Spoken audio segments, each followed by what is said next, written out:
All right, thank you, everyone. We'll now call this public school board meeting to order. And as always, start with the Pledge of Allegiance. Everyone, please stand.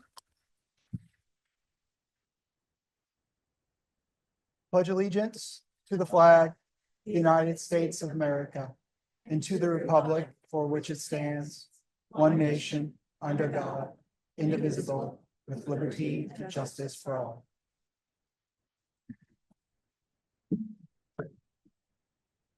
Are there any changes to tonight's agenda? If not, I'd just like to explain a little bit about, for everyone here, how this meeting will go tonight. So you see, we do have an agenda. It's largely focused on the budget reduction activity that's been going on since the deliberative session. But what we're going to do first is get through the normal business, right? The school board has kind of normal order of business to conduct in order to approve payments and such like that. But we'll move quickly through that, then open up to first session of public comments. After that, we'll hand it over to Ruben for his report. The board will discuss, and we will have the availability for public comment at the end of the session as well. So just to kind of set expectations there, and I'll give some comments before the public comment, just to guide everyone, because I know that not everyone here has attended school board meetings before, and I think it's important to just kind of review the guidelines for that public comment. So that being said, I'm going to hand it over to Jaden for the student representative's report. For those of you who haven't seen me before, my name is Jaden Bryan, and I was elected student representative to the school board to essentially make my best attempt to bridge the gap between staff, administration, and the student body of this district. So my report today, the first piece I would like to highlight is the high school's opportunity to be recognized for the School of the Year award from the state. We've made it to round 3 so far, which is very exciting. We passed the round of general consideration as well as specific staff members going up to Concord and representing our school on a specific panel. And now we have moved on to where representatives come to our school, take a tour from our learners and staff, which is an incredible opportunity to hear diverse opinions, as well as really just highlight how we are able to meet the rubric requirements for this prestigious award. My big piece for tonight is talking about career and technical education. Another kind of big topic going on recently. So this is mostly insight from my personal experience as being a careers and education completer. So I would like to really highlight some of the opportunities I have personally been presented. So first of all, I consider myself to be a studying educator, which basically means a teacher in training or someone who's learning how to teach. And with the Region 14 ATC Career and Technical Education, I have been able to take a 2-year program over at Conval to learn how to be a teacher, which has been incredible. First year, I learned about birth to age 5, and the second year, I learned about K through 12, essentially. And that involves shadowing, lesson planning, and all the other fun things. This career path allows studying educators to explore careers in teaching, administration, social work, nursing, and a bunch of other things listed up there. I invite you to check it out because there are a lot of incredible opportunities that this educational strand can lead you to. Some of the things that I have personally been able to take advantage of from this program are CPR, first aid, and AED training. These certificates have been given multiple times throughout the span of the 2-year program. I have also received UDL 1 certification, which for any of you educators who know what that is a very enlightening way of learning how to educate for multiple different mindsets and different preferred learning choices of students, which is just a really great opportunity to learn while you're still in high school and you're able to make these connections not only as an educator, but also as a learner.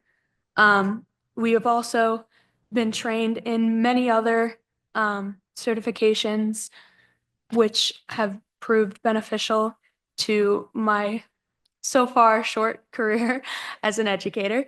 Some of these include SIDS training, infectious disease control, and the administration of medicine, which are all imperative things you need to know how to do in order to protect the livelihood of your students. There are some collegiate benefits to this program through the cooperation with the Community College System of New Hampshire. We are able to receive college credit. Those who either go to Conval themselves or decide to take an additional online course can become, upon graduation, they can receive their associate educator's certificate, which I'm sure with a room of teachers in here, you know how substantial that is upon high school graduation. And this also can involve credit transfer to colleges or other higher education institutions, which can allow for faster entry into post-graduation workforce. Speaking of workforce, the third benefit I'd like to highlight, which hits very close to home for me, which is being able to go and get a job, which I have done in our own little Oriole Center, which I love with my whole heart because it allows me to lesson plan myself, make sure with the guidance of those older than me and wiser than me, some of which even have children of their own, that I really can shadow them as well as make my own mistakes and opportunities and really feel that responsibility that you can't just get in a classroom. Because yes, while studying in books does help a great bit, actually going and being within those four walls of the classroom is so incredibly enlightening and allows you to see firsthand what you need to do and how you're going to feel when you need to do it. This can also benefit learners in completing their graduation required senior capstone project, which is something we need to do. It allows students to discover kind of what they want to do after graduation. And so one of the opportunities given to me was to write about my experience within the child care center over the first semester of the school year and basically show my progress and kind of map out what I want to do post-grad. So these are some of the incredible opportunities given to me. And I've become so much more capable and so much more prepared than I would have been had I not taken these courses at this young of an age. And I'm able to find very unique connections with these kids just because of how close we are in age, comparatively speaking to someone who has gone to college, maybe even gone to grad school, and then comes back. So I'm able to find a lot of unique connections. So it's a very enlightening experience, and I wouldn't have been able to do it without this program. And that's why it means so much to me that I'm able to have this opportunity, as well as many other kids in my grade and below. That's all I have for today. Thank you.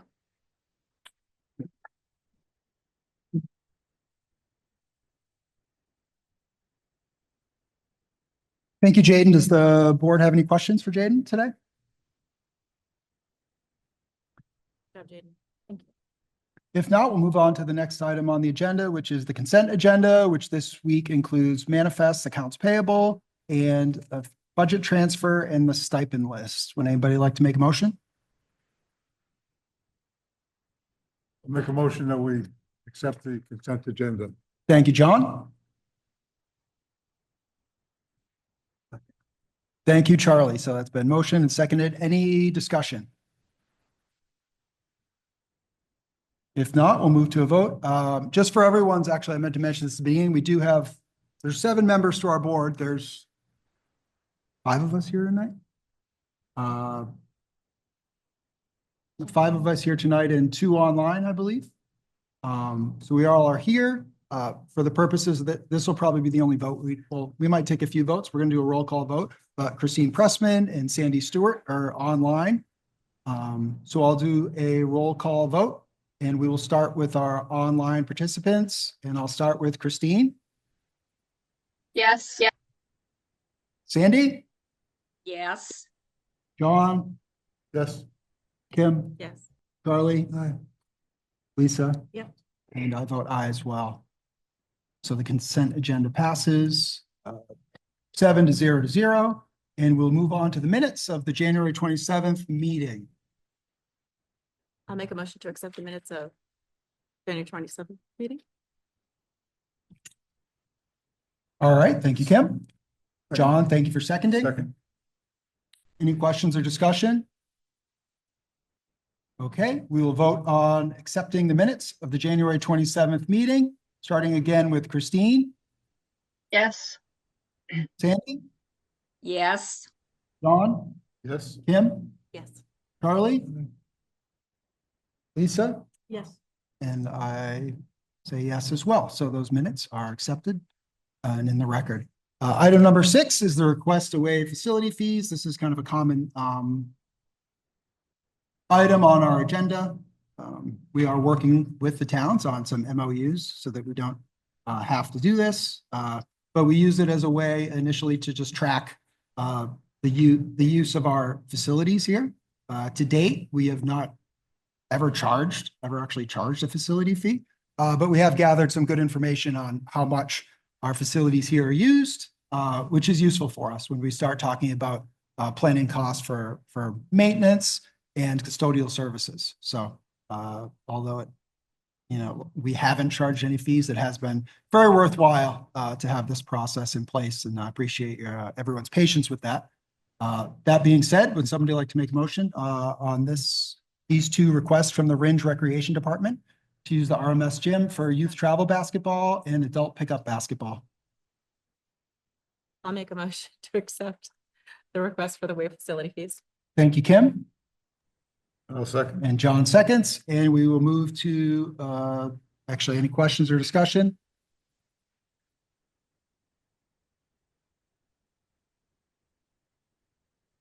Been updated. We can move to a roll call vote. Christine, Yes. Sandy, Yes. John, Aye. Kim, Yes. Charlie, Lisa, Aye. and myself. Aye. So those requests are approved, and we'll move to the first session of public comments. As I stated before, I do have some brief.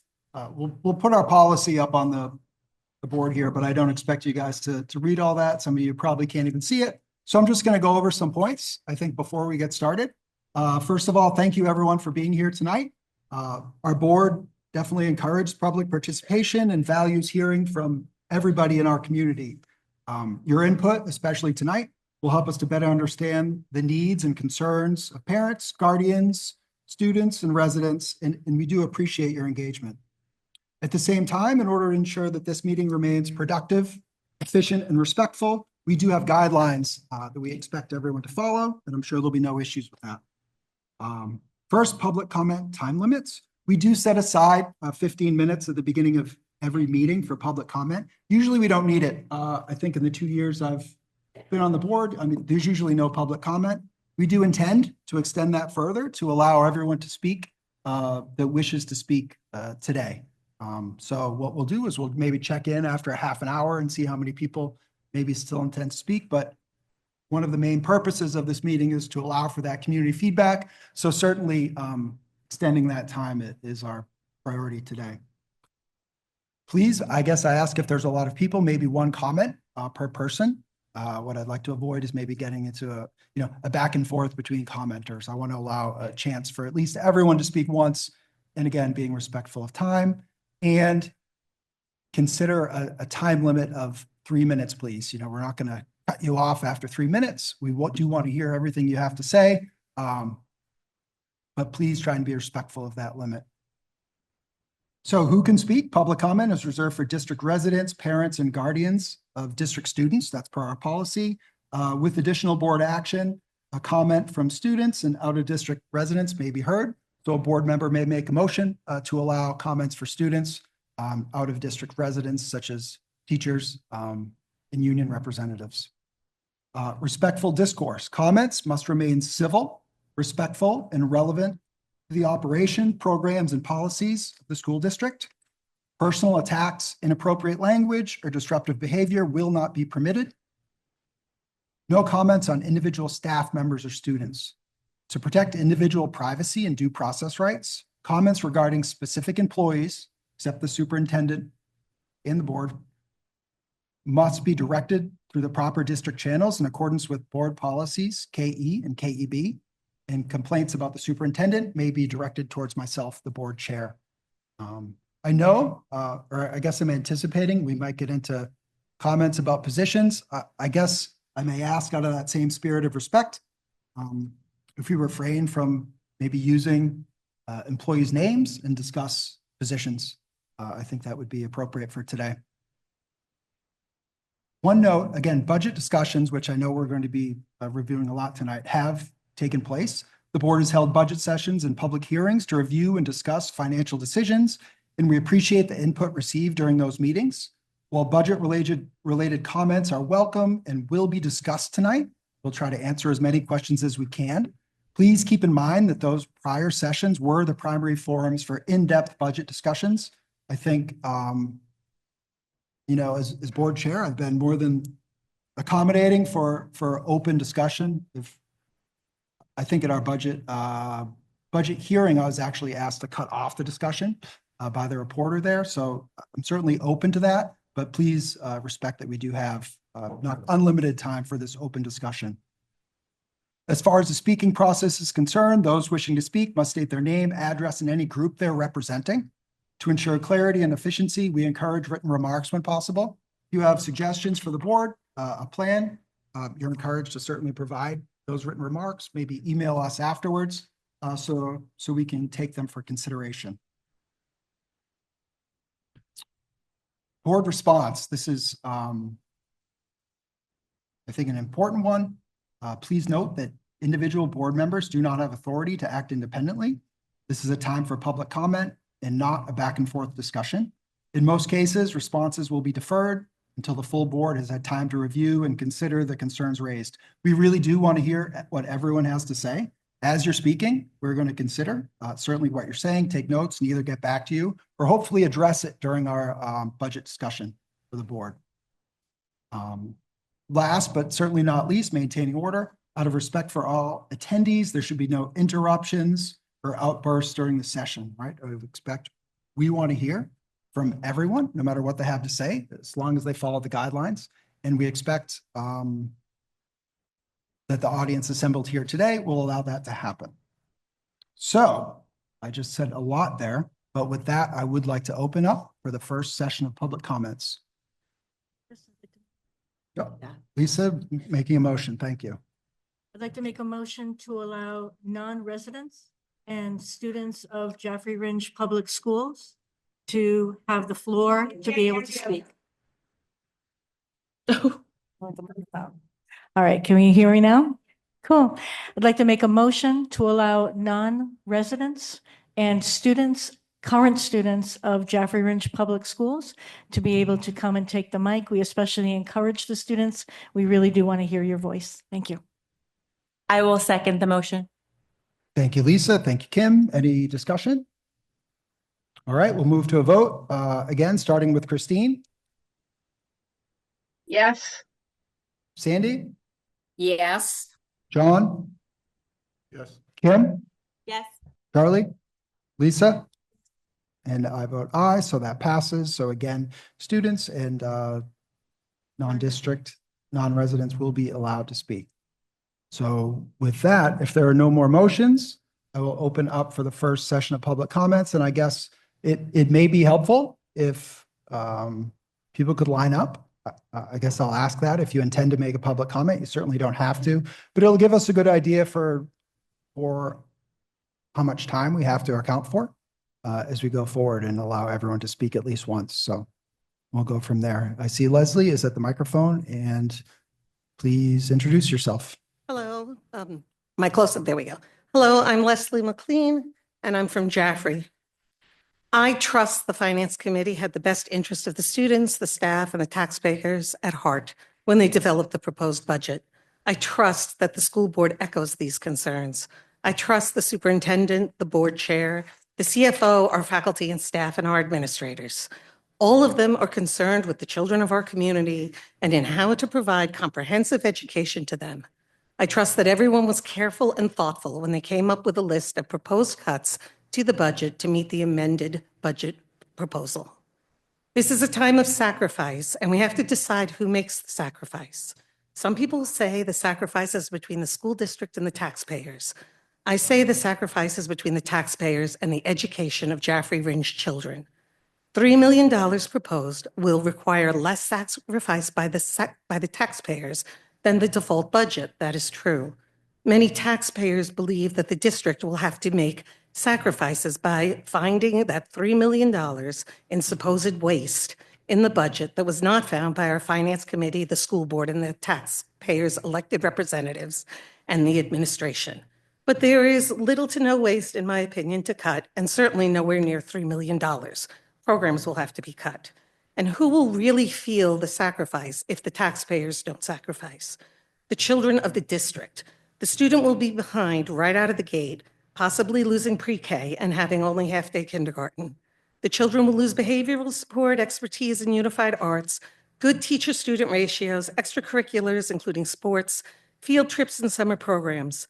The children of at least a generation will be harmed. We are sure to see a higher dropout rate, a lower college acceptance rate, a lower movement into business or trades right out of high school because we will not have provided a quality education to our children. In 10, 15 years, will our taxpayers be happy that they didn't make the sacrifice, but that our children did? My great-grandfather came from Sicily to the United States in 1900. He did not speak English, and he worked as a laborer. He was killed in a construction accident, all right, on a job site. His son was a plumber. We moved up a rung, right? His one grandson was a mechanical engineer and an entrepreneur, and another was a stockbroker. His great-grandchildren include 2 small business owners and an administrative professional.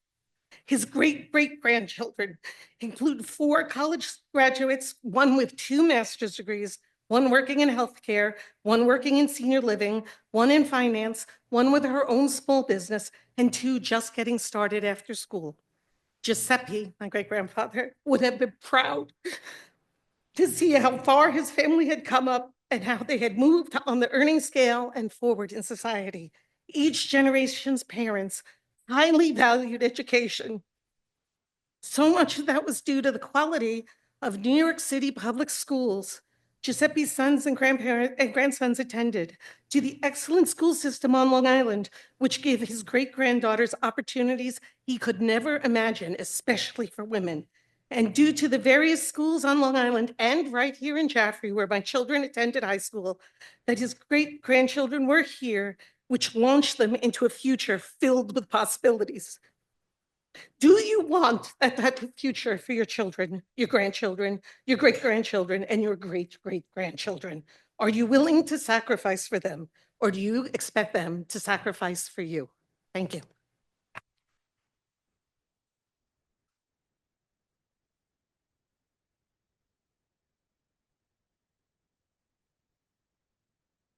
Roberta Acer, Main Street, Ringe, New Hampshire.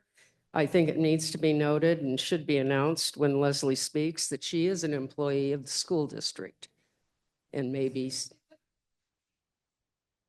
should be mentioned. I Please have proceed two, with your remarks, Roberta. pardon? Please proceed with your remarks. I have 2 things. One, I've noticed that the The corrected warrant has not been posted with the new Article number 3. And I was just wondering why, but that's incidental. I'm here because several years ago, there was a warrant article on apportionment, and the town of Jaffrey and the school board got into semi-collusion.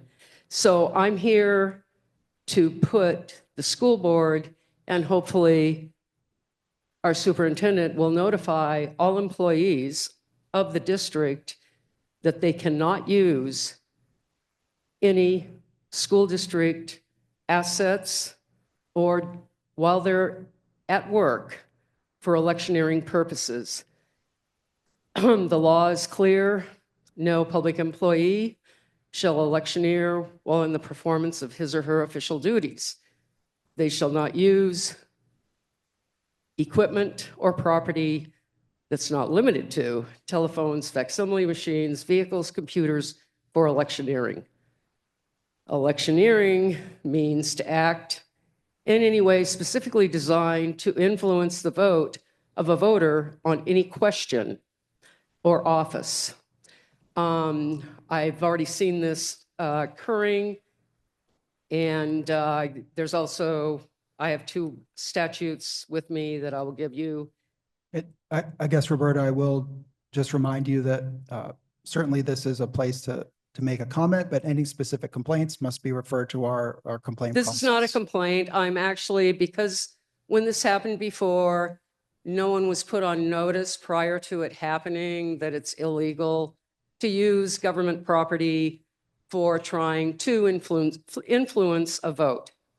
So now the school board publicly has been put on, as well as superintendent of schools, that you cannot use taxpayer property for trying to influence the vote on the budget. Understood. Can you continue with your statement? I believe you're about 2 minutes in. That's the statement. Thank you.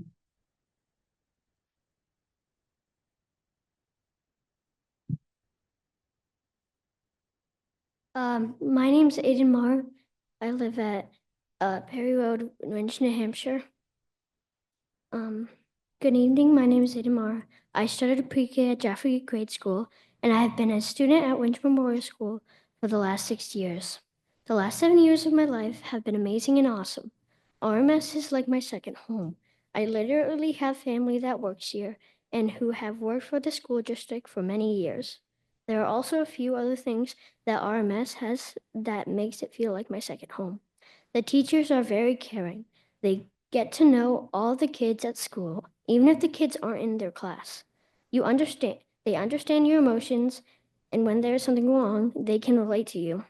Another thing that makes RMS feel like a second home is that the teachers put a lot of time and effort to make sure that our projects are fun, but still have us learn in the process.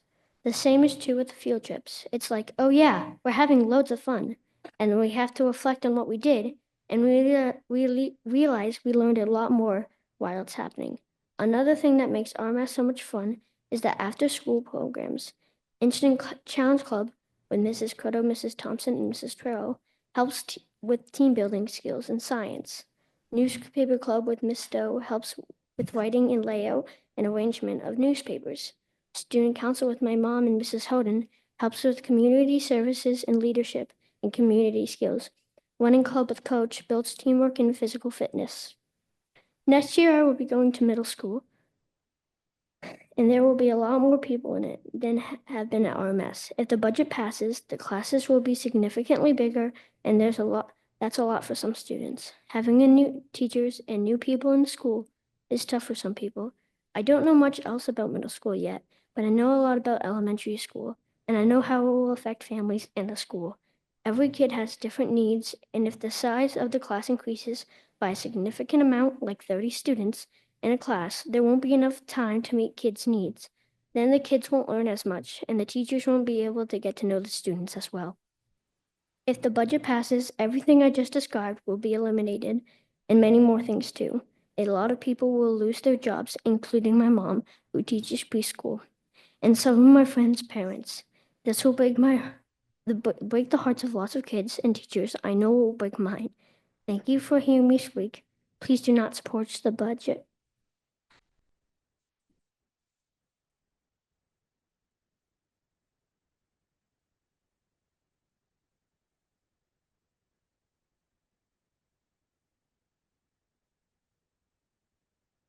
I'm Megan Lumna, Jaffrey resident, parent to 2 children in pre-K.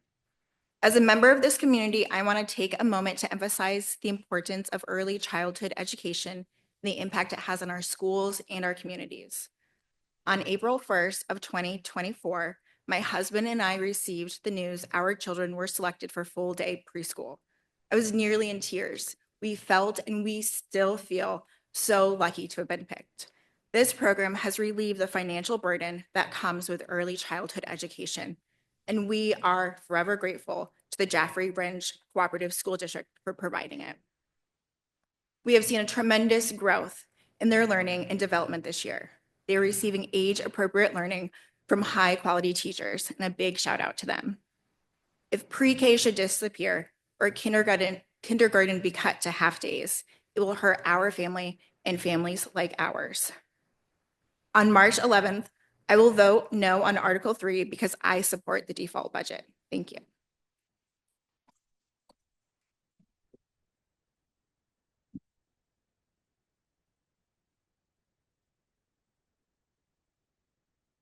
Good evening. My name is Erica Jordan, and I work at Conant Middle High School.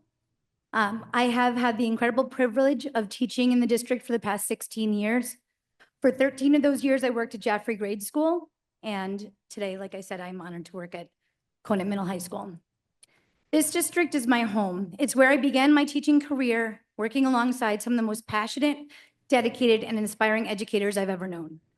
Some of them are still here, others have moved on, but every single one of them has left an imprint, not just on our schools, but on me. Because teaching is not just what we do, it is who we are. Teaching was my second career. By the time I stepped into the classroom, I was already the mother of 3. I thought my experience as a parent and my years of education would prepare me for this job, and I was wrong.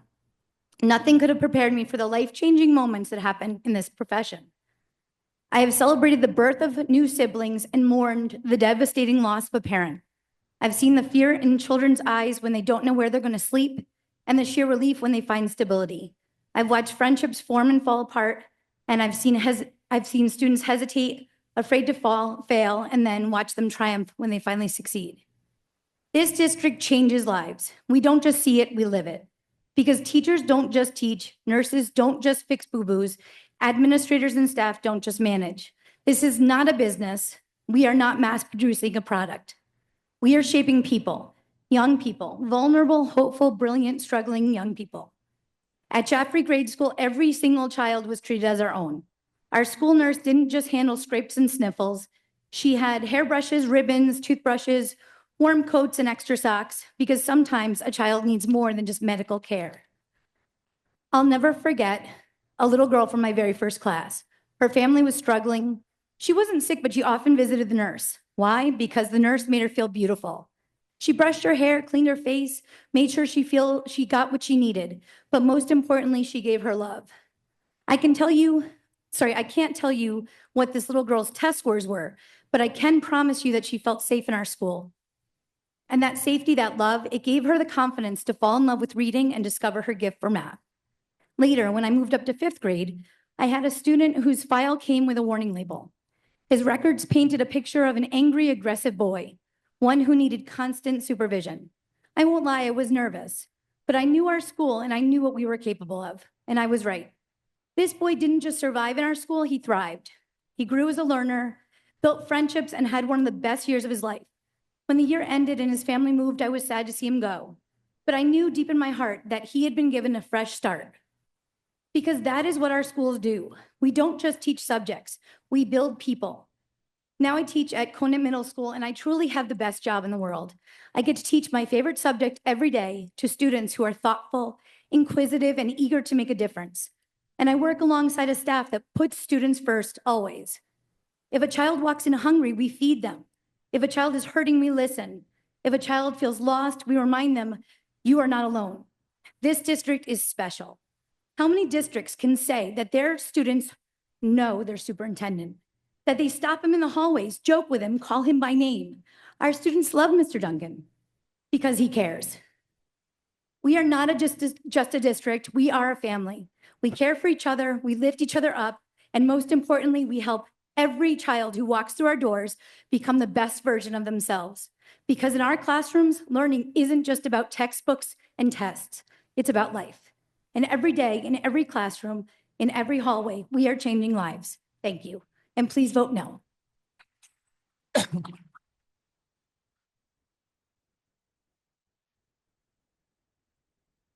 Hi there. My name's Emily Trimble. I live at 401 Main Street in Jaffrey. My daughter just turned 4. She's getting ready to go into pre-K this fall. And as much as I'm going for a degree in psychology, I'm not a teacher. She's ready for school. She's ready to go.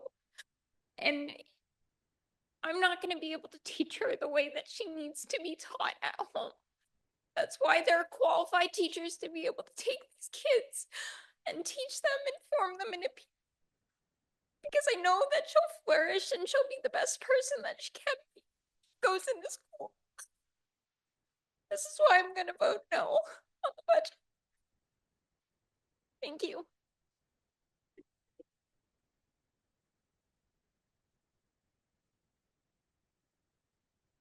Good evening, Mike Rowland, Jaffrey resident, 21 Pinecrest Road, also a district employee.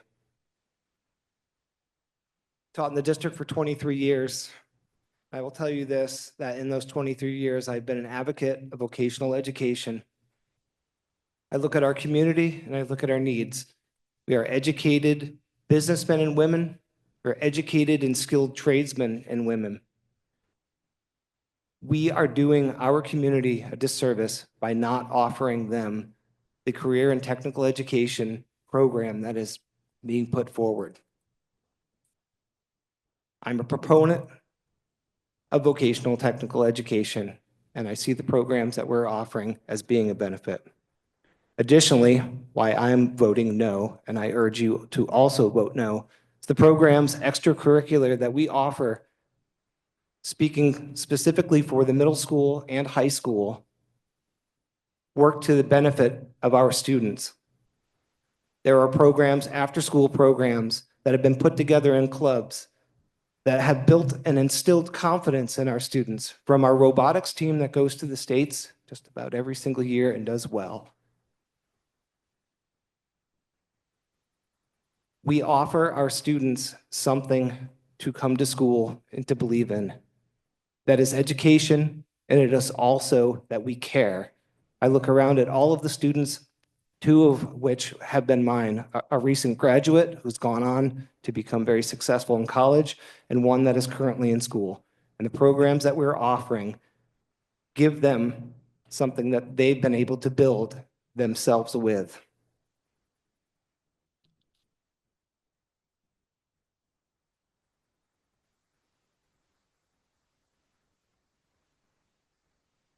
I'm encouraging our community and our board to see it, our community to vote no on the proposed budget, and that a $3 million cut will be to the detriment of our students specifically. Thank you.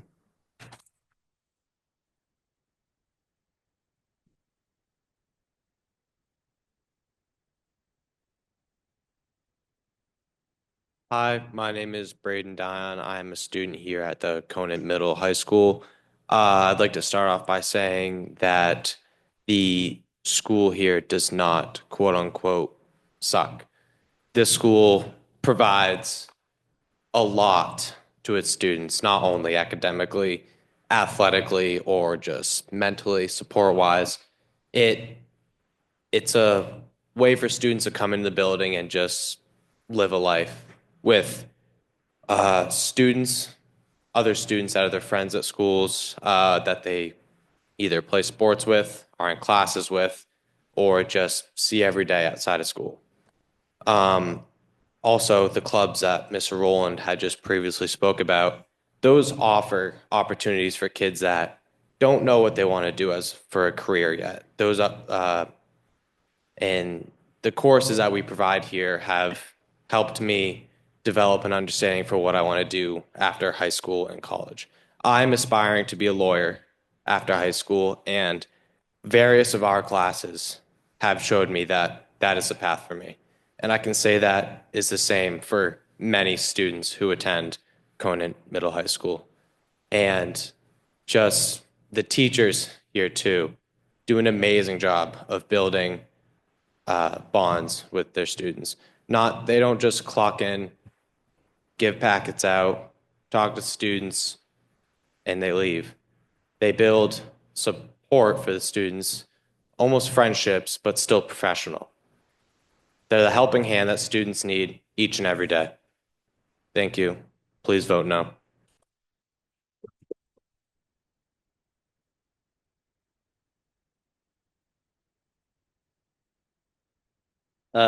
Everyone, my name is Tristan. I'm also a student from Conant.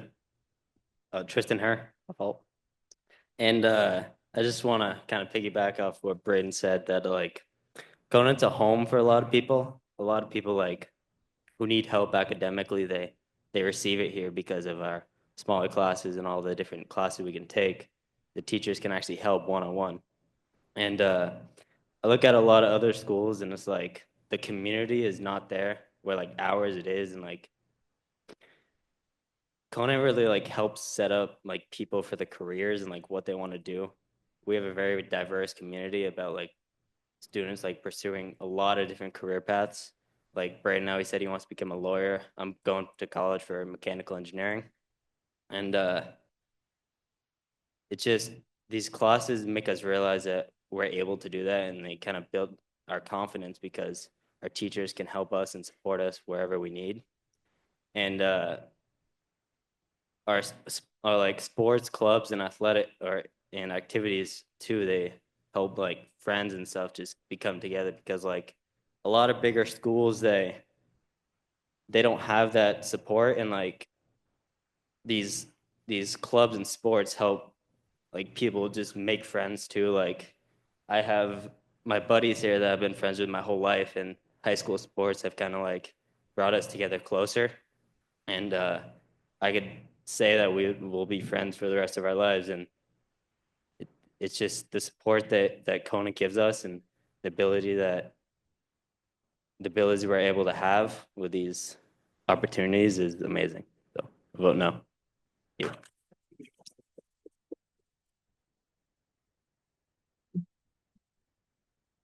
Good evening, Judy Unger Clark, Fitzgerald Road in Rindge. I guess I'll give a grandma's perspective.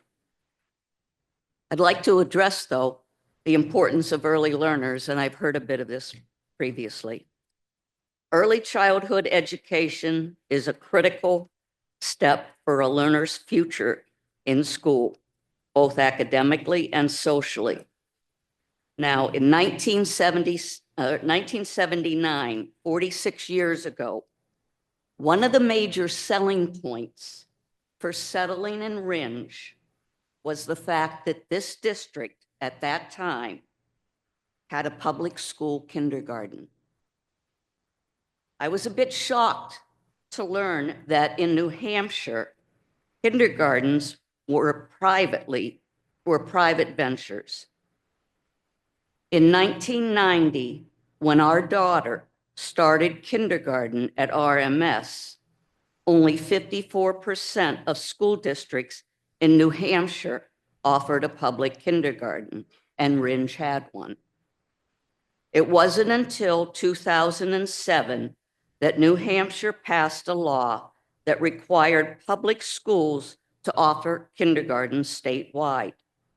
This made New Hampshire the last state in the country to fully adopt public kindergarten. JR had understood the importance of early childhood learning, and that was at least 30 years ahead of the state mandate. The Jaffrey Rindge Cooperative School District offers free, limited, high-quality preschool programs for 3 and 4-year-olds. The following programs are currently offered: the half-day program at RMS for 3 and 4-year-old Jaffrey Orange residents, and a full-day program at JGS and RMS for 4-year-olds. When I learned about the Little Orioles program, I was duly impressed. With this program, the staff has the opportunity for childcare in a safe environment and doesn't need to take a parental leave of absence. Not only is SAU 47 progressive in their approach to critical early childhood education, the district is attentive to providing learning environments for working parents. These are critical programs for our communities. We've been on the forefront with our programs for years. These are the ones we don't want to lose. Thank you.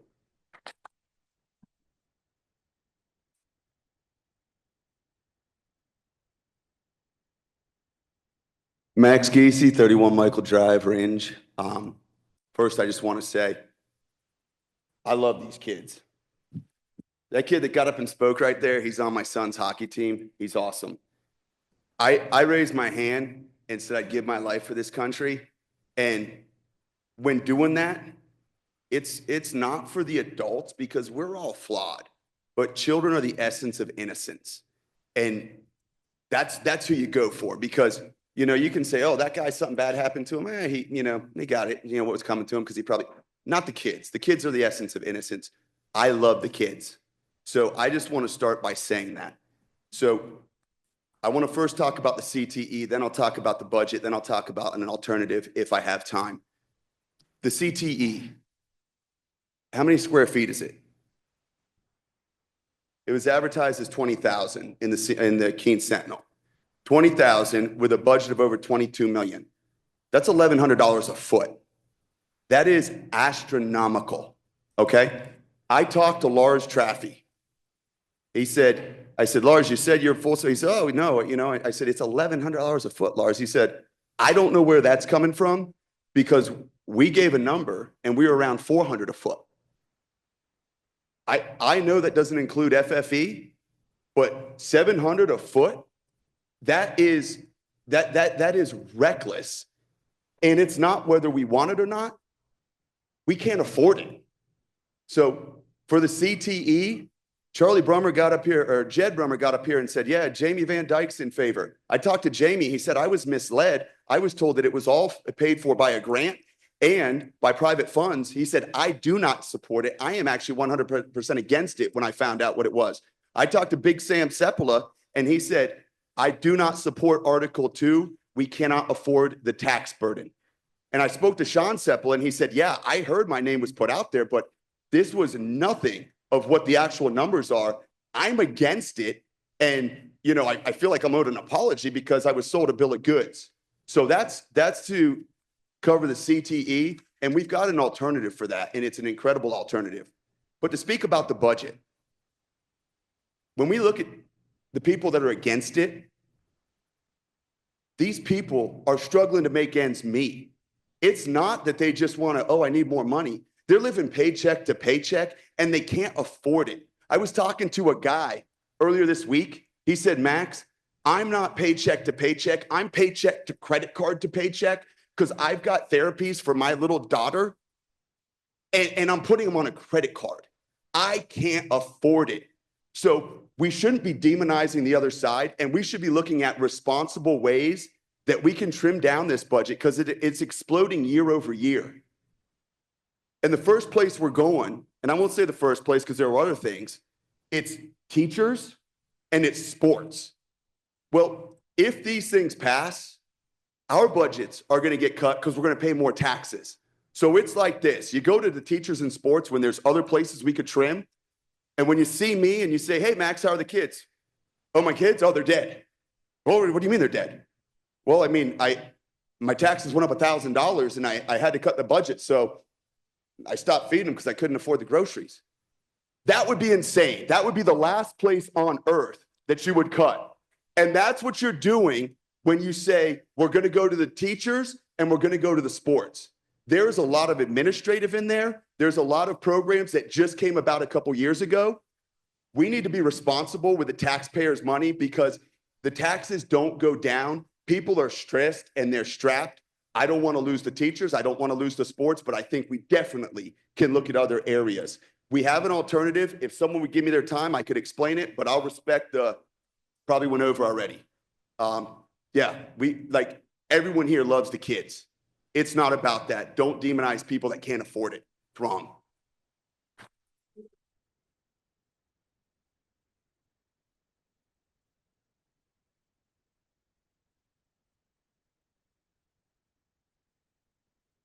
Jeff Langiel, Jaffrey.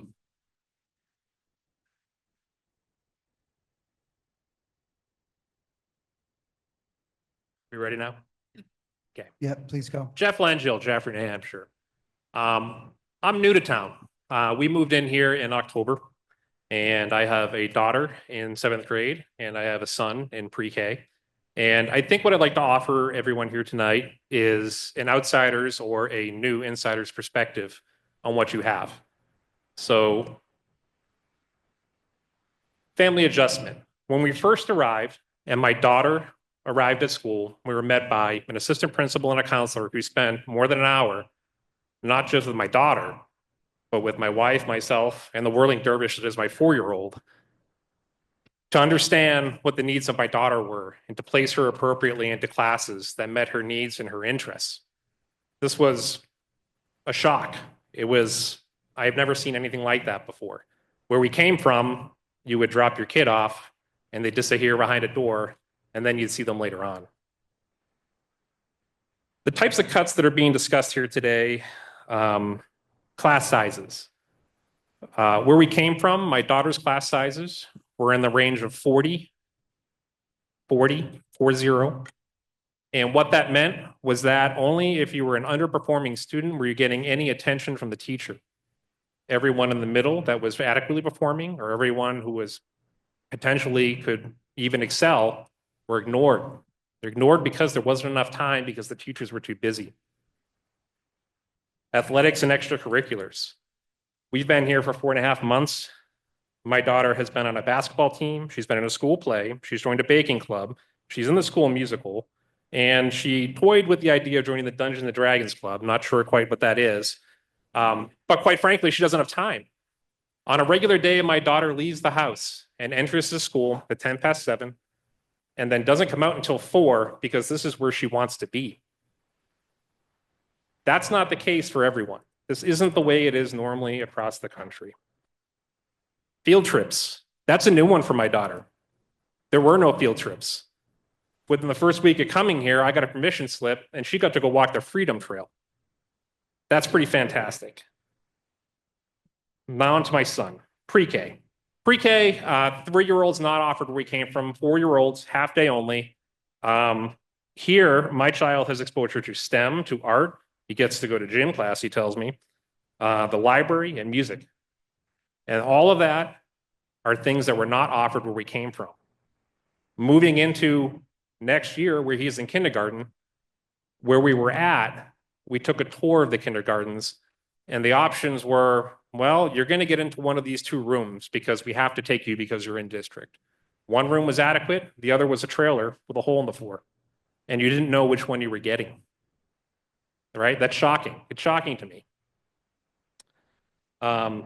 Cost. People have come up here and talked about the value of pre-K, and the value of pre-K is more than just that. Look at your childcare costs, right? Sure, I may save myself some money on my own tax bill, but is it worth it to foist the $7,000, $8,000, $9,000 bill onto my neighbor? I say not. I say no, right? What I've discovered here is that this is not just a school. The school is a community within a community, and it is the beating heart of this community. It's a place where the children want to be. It's a place where the children learn and where the children excel. Right? We're not here to educate children so they can get test scores. We're here to produce productive members of society And I have not seen a school in my experience that is doing it as well as this district. Vote no on 3. Vote for your children. Thank you.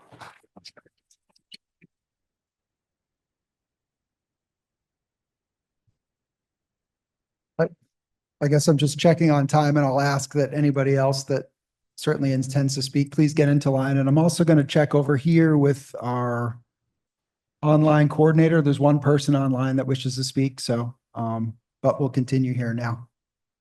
Allison Marr, Ringe resident, 15 Ware Farm Lane. And I just want to note that I'm also a teacher here, and I also represent, I'm one of the co-presidents of the Jaffrey Ringe Education Association. I also just want to quickly mention that we have made it very clear to all of our members what qualifies as electioneering and what they can and cannot do.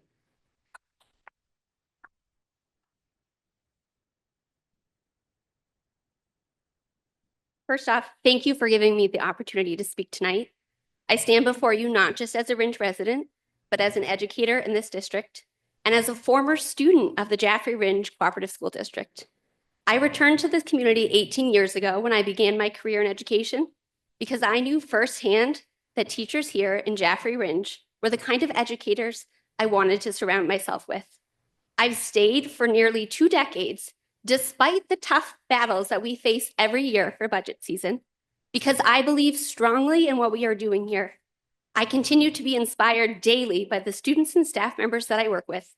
Despite what some may have you believe, our students and staff are making incredible strides.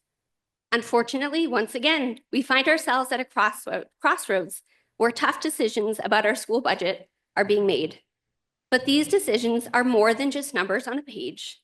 They represent the experiences, opportunities, and futures of every student who walks through our doors. Cutting the school budget is not just a financial issue. It is a question of the kind of education we want to provide. When we cut funding, we sacrifice the very resources that allow students to thrive. Teachers who are already working tirelessly may be forced to teach larger class sizes or even face layoffs. Programs that are vital to student development, whether in the arts, sports, or early childhood education, could be reduced or eliminated. And it is the students who will suffer the most when these programs are cut. We are told that the economy is tough and that resources are limited. And this is true. We must remember, though, that at its core, education is an investment, not an expense. Every dollar spent in the classroom is a step toward building a stronger, more prosperous community. Instead of cutting back, we should focus on finding ways to support our educators, enrich our programs, and ensure that every student has the tools that they need to be successful. I urge you to reconsider these budget cuts. Even with $3 million of a reduction, which again would decimate our schools despite what some say, property taxes are still going to be high. We will be having this same conversation again next year. It is time for us to finally focus our energy and take a stand and direct our frustration about public education funding at the New Hampshire legislature. They're the ones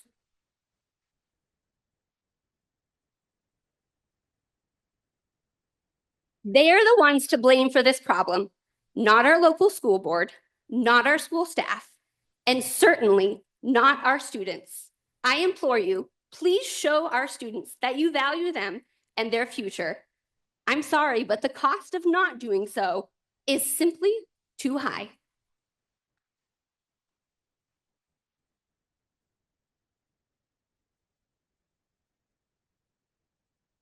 Joel Aho, 45 Butternut Lane in Ringe.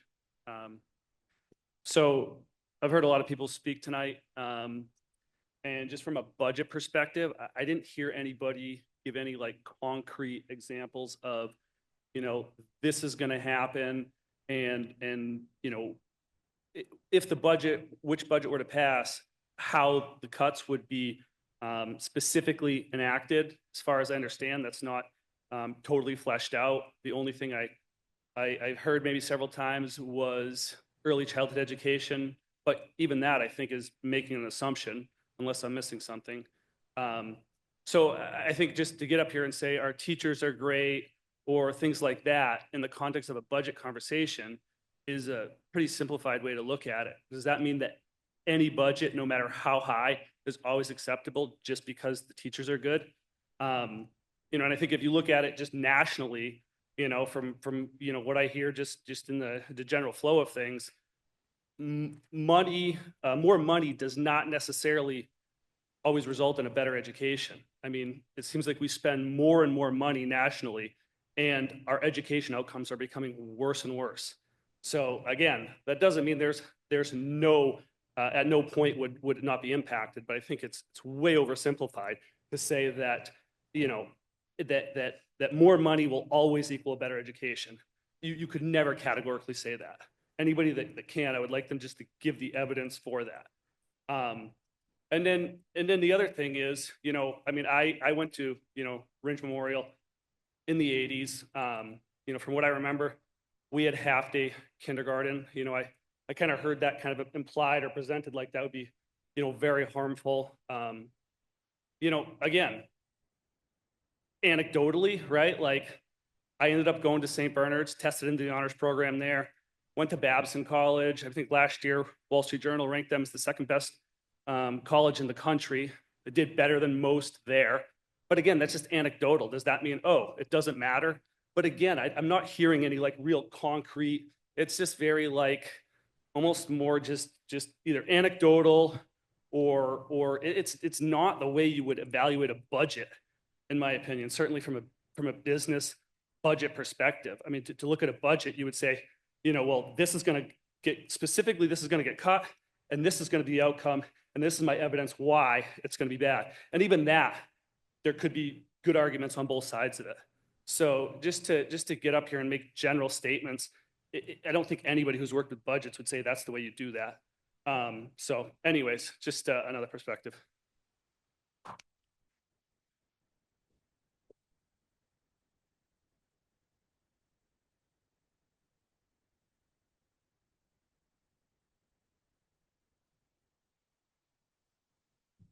Good evening. My name is Joe Casey, and I do not live in town. I live in Massachusetts. We heard from a woman who had been here for 16 years. I've been here for 16 months, but I've been around the block more than once. I taught my first class in high school in 1967. That means I'm older than most of you. Okay? Now, from what I've heard, okay, this gentleman who just spoke about general statements are true. But I went to the meeting a week and a half ago, and the gentleman approached the microphone. He says, cut the budget by $3 million and walked away. Now, I'm not sure how he arrived at $3 million, but it seemed like he was reinforced by a whole bunch of people, okay, who said, too much of this, too much of that, too much of everything. Since I've joined you, okay, I've been happy to serve on the NEAS committee. I joined the NEAS committee because I was just kind of interested in what's going on, because I had survived 2 of those NEAS committees in Massachusetts previously, and I wanted to know what's going on. Well, the information I got was simply this. They had visited 2 years before. The administration had set a goal to improve this and improve that. And I will tell you, I was absolutely amazed at what had been done in just those previous 2 years when it came to meeting the goals. Now, one of your school committee members referred to that at the last meeting. Not only did the school pass, okay, with flying colors, but there was also a special commendation that was never given before by the gentleman who chaired the committee.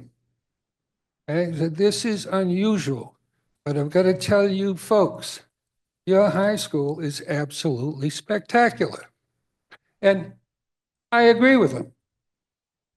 I agree with him. In my early career, we talked about students with IEPs and students with 5. Can I just ask you to address the board, please? Okay, I I'm know, sorry. it's all right. Students with IEPs and 504s, I've read many of those in my lifetime. My very first engagement was for 42 years in Wakefield High School. And there was always a bit of frustration over the goals as they were stated.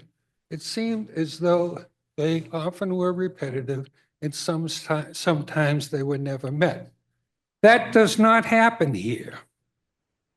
I've read IEPs with goals and standards, okay? And I have seen progress with students. And as a teacher, I've been able to make progress with students because of the design of the plan and the support that is provided in the classroom by the classroom aides, who all should be given a halo as soon as they walk in. Okay? Right? What is more, I have found, is that those people form lasting bonds with the people who provide them with those services. Now, I've also been a chairman of a school committee. I've been on a school committee. I've been on a negotiating team for teachers and opposing on the other side. I will tell you this, for the money you spend, you get an outstanding bang for your buck. You've heard students get up here. Do they sound like they're pressured and they're not being serviced well, not trained well so that they can take exams? Okay. Didn't hear a no. Okay. The fact is that this community is one outstanding educational community. Some nights on my way out, I've stumbled into the school committee. The fact is that I know the school committee has spent time working to provide the best bang for the buck, and they are doing it. I cannot vote, but if I could, I would vote not to support the cut in the budget. Thank you.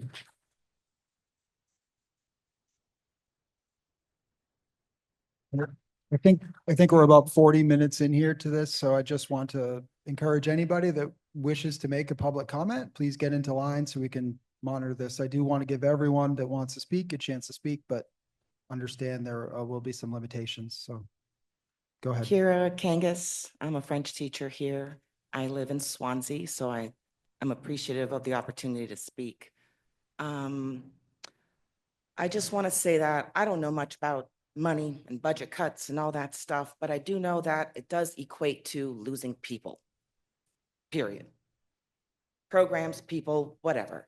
You want to get rid of some of the stipends teacher get, then we'll just cut back on all the after-school programs. But that's just a drop in the bucket, right? People is what makes this school district. I have lived in Alaska. I have lived in Oregon, Montana, South Carolina, Florida, New Hampshire, and Massachusetts. I've taught in Alaska, Montana, South Carolina, New Hampshire, and Massachusetts. And out of all the places that I have taught, this school has something special. I've taught in a schoolhouse of 16 kids from K through 8. I've taught in a huge high school of like 5,000 kids. And yes, all of them are different, but there is something special here, and you will lose people. You have the people who have been here for years and decades, but you also have an influx of other people who also saw something special and they stayed. People like me.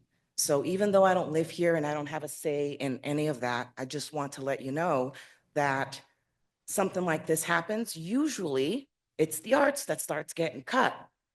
And in my head, I don't worry too much about it. I've seen it. I lost my job at Monadnock. I get it. French is not the first thing on everybody's mind, but I will tell you that they lost someone super passionate for what they do. I love what I do. Love it. And I'd find a way out. It's not a big deal. I lose my job, kind of stinks, right? But you know what? Life goes on. We all go on. We all move on. But you would lose the kind of people that are passionate about working here because they saw what was special here. And the reason we have so many after-school programs is because of all these people who care. Dungeons and Dragons, electronics, robotics, video game, like all kinds of clubs to form a community. That's the point. And if those stipends get cut, there's no after-school clubs like Monadnock. That's all I wanted to say. Thank you.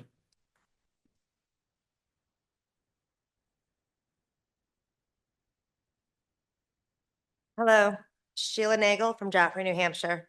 I also want to mention, because it's relevant, I am a business owner. I do know how to look at budgets. I also want to mention Jamie Van Dyke made sure he wanted me to stress he does not support the CTE addition at all. So I'm here speaking because I don't agree with the fear mongering that the school started due to the taxpayers cutting our proposed budget by $3 million. The so-called cut to our operating costs that we had, this is the same operating costs that we had this year. So it's really not a cut. So we can continue on without this affecting our students. However, out of the list of proposed cuts, there were some that you guys mentioned that we can cut that really wouldn't affect our students that much. $140,000 in the SAU salary increases. I think a lot of us can support that. $75,000 in SAU job consolidations. That's a smart business move. We could do that. $170,000 in staff daycare. Although it's a great benefit, again, it does not affect the taxpayers and the students who attend the school. That's really rude for staff members to be interrupting like this. $75,000 in professional development. Although we can acknowledge the benefit of having that, it would not directly affect the students. $400,000 in preschool. Because every taxpayer who has a preschool age student does not get accepted, you can correct me if I'm wrong, it's been a lottery base. I don't agree with canceling it altogether, but maybe we could revisit that and put it back onto a tuition base, since every taxpayer cannot benefit from that if they have a preschooler. $75,000 in summer programs. And I can't speak for the grade school level, but there's been lots of students in the middle and high school level stating that it's not for education, it's just so they can go hang out or go outside for recess. So that would not be a good spending of our money. $120,000 for new paint and carpets. We could go without that. Just mentioning those few things, I'm already at $1,055,000. That's just from your list that you guys suggested that we could make cuts. So that's not digging very deeply. Then I also wanted to look at the athletics, because that's one that was thrown around a lot in our co-curriculars. You guys listed $750,000 that we spend on that. It wasn't easy to try finding where all that money came from. I didn't have all the resources and I had limited time. I did start by going through the stipends and I still couldn't account for all of it. We can all agree that we could easily save probably close to $200,000 by removing the activities director, $100,000 salary, plus a significant benefit budget, which I didn't look to see what that equals. I was looking at admin's benefits. We pay a lot for those. On top of that, we used to have an athletic director, full-time, who did it for less than half of her cost. So we could probably reevaluate doing something like that. Before Dave Springfield did that for half the cost, we had a teacher who did it for a stipend. I want to say, I could be wrong, we have to look into it. It was probably about $3,000, and he was assigned one block during the school day to assign games, officials, all that stuff. He also attended all the games. He himself would sweep the floors. So maybe there's avenues we can look and cut in sports. And I noticed that a lot of stipends get paid out as well. I misspoke. I said a secretary, but it's a paid intern. We could probably cut that position. So speaking about stipends, when I only had one afternoon to look at these, but some things stood out a lot to me like giving stipends to people who are just doing the job. An example, we do have an admin in the guidance department, which I'm pretty confident that was a new position after you came in as a superintendent, because we didn't have administrators of every department. So that job possibly could get cut altogether. I do not know, but it was a new job. On top of her salary of $100,000, I noticed she was giving quarterly stipends for $5,000 for counselor coverage. And then I also noticed she got another $4,000 in stipends for being the counseling coordinator. I'm pretty confident that would be an admin's job. So just looking quickly, and I could have missed some because I was looking quickly, we're paying that one employee an extra $24,000 just to do her job. And again, this was never a position before this superintendent. We gave our high school principal and assistant principal a stipend for $5,000 to co-teach a class. Our principal also received an additional $2,000 stipend to be a district coordinator be on the district coordinator educator committee. Again, I would think that would be a principal's job.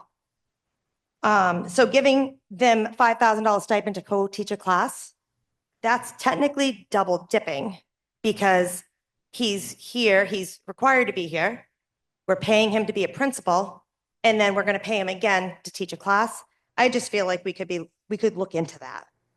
But I would think, again, a principal's job, if we are short staffed, sometimes his job would include covering a course, right?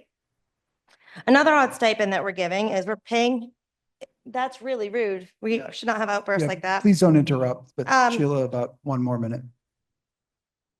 We're paying our music teacher an extra $10,900 to do concerts.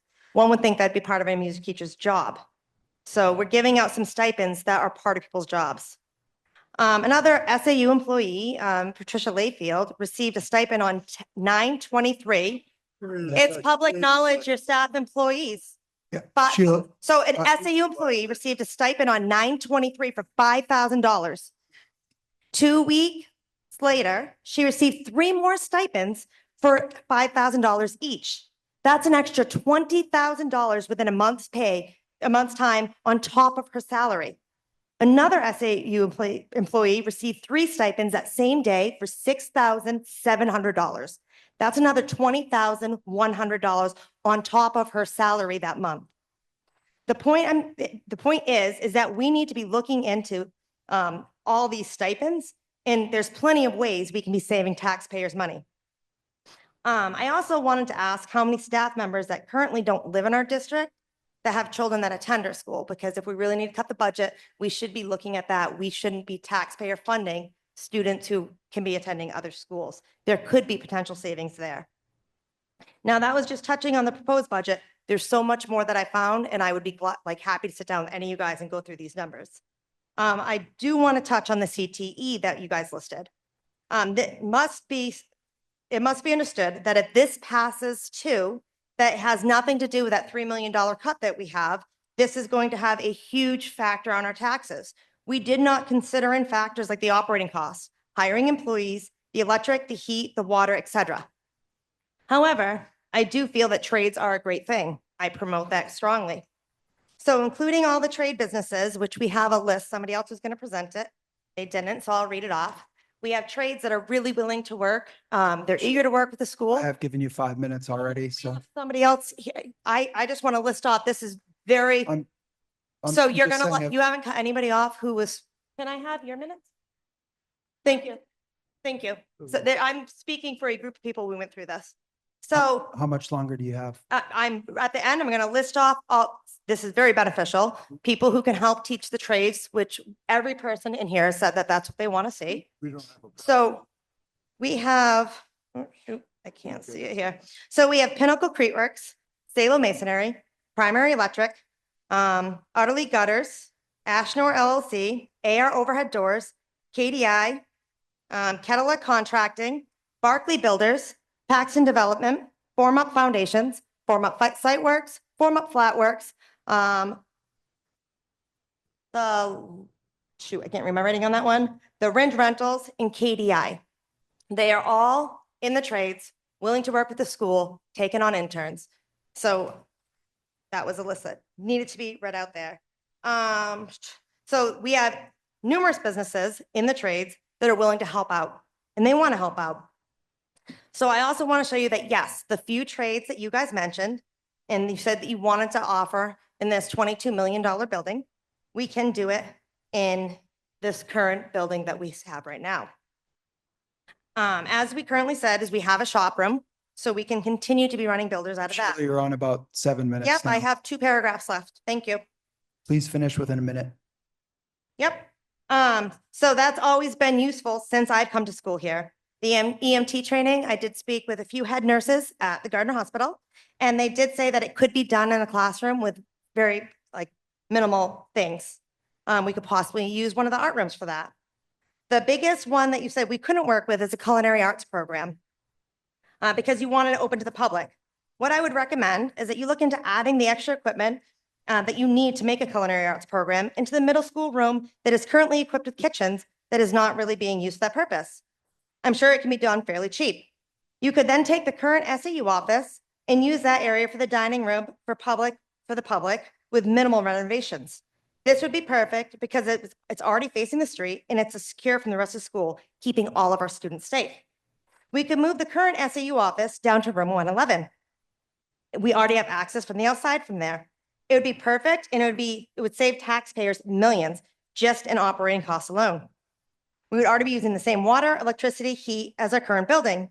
We don't need a giant addition for the school for only 300 students.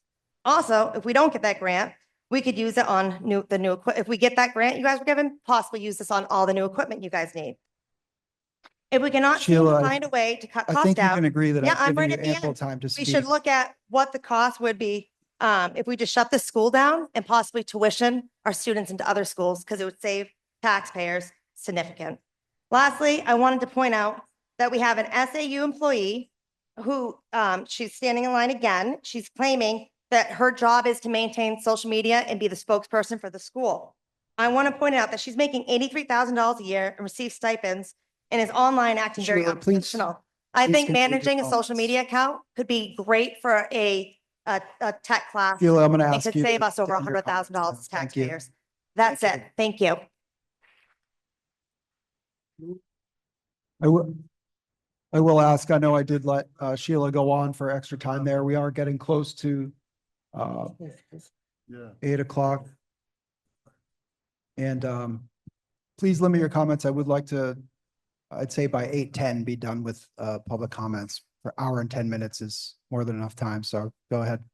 Hi, I thought I should speak because my name's Judy Wilson Furstenberg, and I am the heir apparent to Kim's seat on the school board. So I just wanted to tell you a little bit about why I care about your school, even though my daughter's 35 and has been out of school a long time. I'm really impressed by the warm and caring atmosphere that you are for the kids. I have flipped a lot of houses, lived a lot of places. My daughter attended the coveted Hollis school system for 2 years. And I will tell you, despite its wonderful test scores, the kids were bullies. And my daughter was so miserable that we had to move back to Andover, Mass.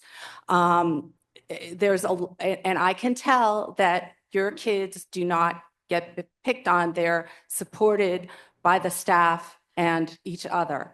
And I also want to say, I'm an electrical engineer and I'm also a software engineer. I probably get a salary that people might say is unfair, but salaries are set competitively. So when someone looks at how much people are being paid in the school system, I know Andover, Mass, where my daughter went to high school and I just moved back from Mass here, they couldn't find a superintendent.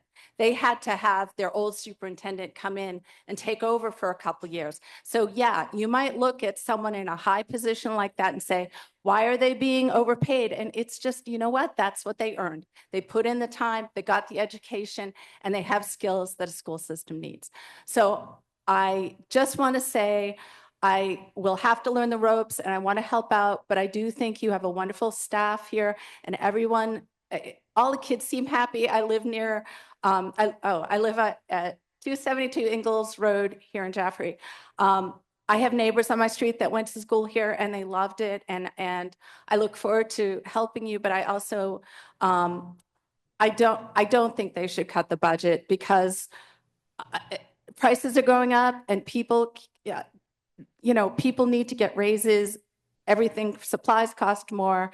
And I do have a lot of empathy for people that are scared of losing their jobs. So I don't think we should do the technical, the career and technical school because I don't think we can afford that, but I also don't think we can afford to cut the current budget. And that's it. Thank you.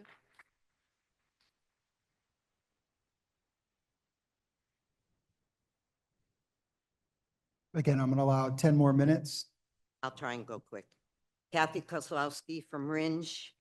I too have some questions that I need some clarification on the CTE Center.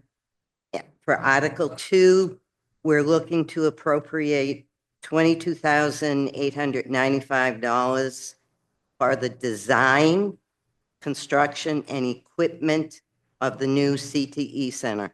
So we're certainly not equipping it for that money. So this is based on what we should be receiving for a grant? We'll talk about that a little bit in our comments. 22 Okay. million, 22 million, All right. not thousand. 22 million, I'm sorry. But additionally, in this article, you're asking for $171,335 to be appropriated. Has the application been submitted and approved? We'll talk about that in our presentation. Okay, so my question then is, if it shouldn't be, and this whole article passes, what happens to the money that's been appropriated?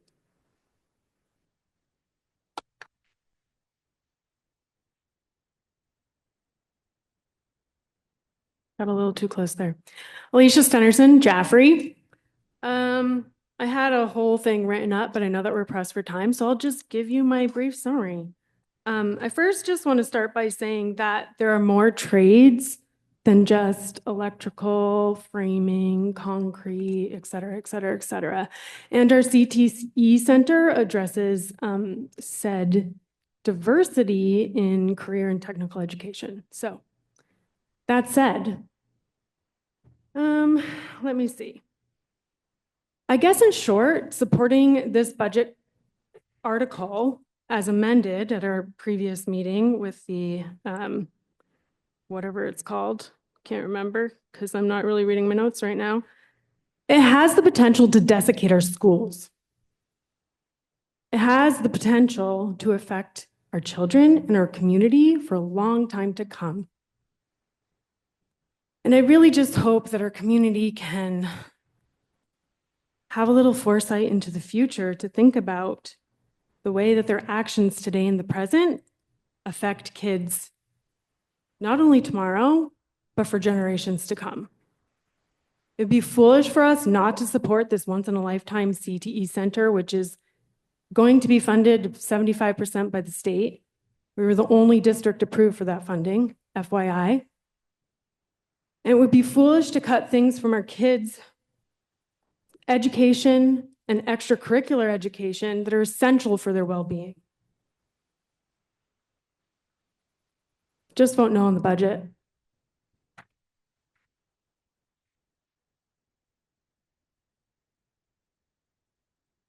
Hello, my name is Brock Cullen. I am the CTE teacher here at Jaffrey Ringe. I teach the construction trades. The budget scary thing, I think that there's a lot of things that can be affected by the voting of yes on the budget. So we need to protect that. But I didn't come to speak tonight except when we were talking about the CTE Center. Now, the CTE Center at the state level, there is a push to allow the students to go back and do internships. Currently, our insurance company does not allow us to send out students to work in the field. You can visit, you can do this stuff. I'm visiting a summit to talk about this in the next couple months. So that's first point. And the second point is I've reached out to many companies in the past 4 years. I've heard one response, and it was from somebody who approached me. So if there is people willing to come and help teach what I teach electrical, I teach plumbing, I teach HVAC, I teach carpentry, I teach masonry, I teach a basic safety course. That is all in a year and a half's time. It's 9 weeks apiece. So if there's people that want to come in and help and teach those programs, I'm open and willing and wanting that. So thank you very much. Thank you. I think we're going to go to, if we have an online comment, we're going to go to that, and then I'd actually, after that, Leslie. Hi, my name is Lorelai. I hope you guys can all hear me okay, and I reside at 14 Gilmore Pond Road in Jaffrey. I'm a graduate of this district from 2019, and I have been blessed to become an employee in the special education department. I've always taken pride in saying I graduated from Conant, and the sense of home I have felt walking through those doors as a learner, as well as an adult along my peers, is not something that you can get at any school district. Teachers I had when I was a learner are still employed at the district, and I will always thank them for the effort and support they gave me growing up to shape me into who I am today. I had a rough time growing up, and I had never come across a teacher in the district who did not care, and that is why I became an educator, so I can become that teacher for students who come across my path. All my siblings still go to this district, and one of them is also a graduate. To take things away from this district could disrupt the home-like feeling as well as the education the learners get. My brother, who is in kindergarten, has grown tremendously education-wise as well as socially, and if we reduce full-day kindergarten as well as removing the preschool program, other kids will not have this choice.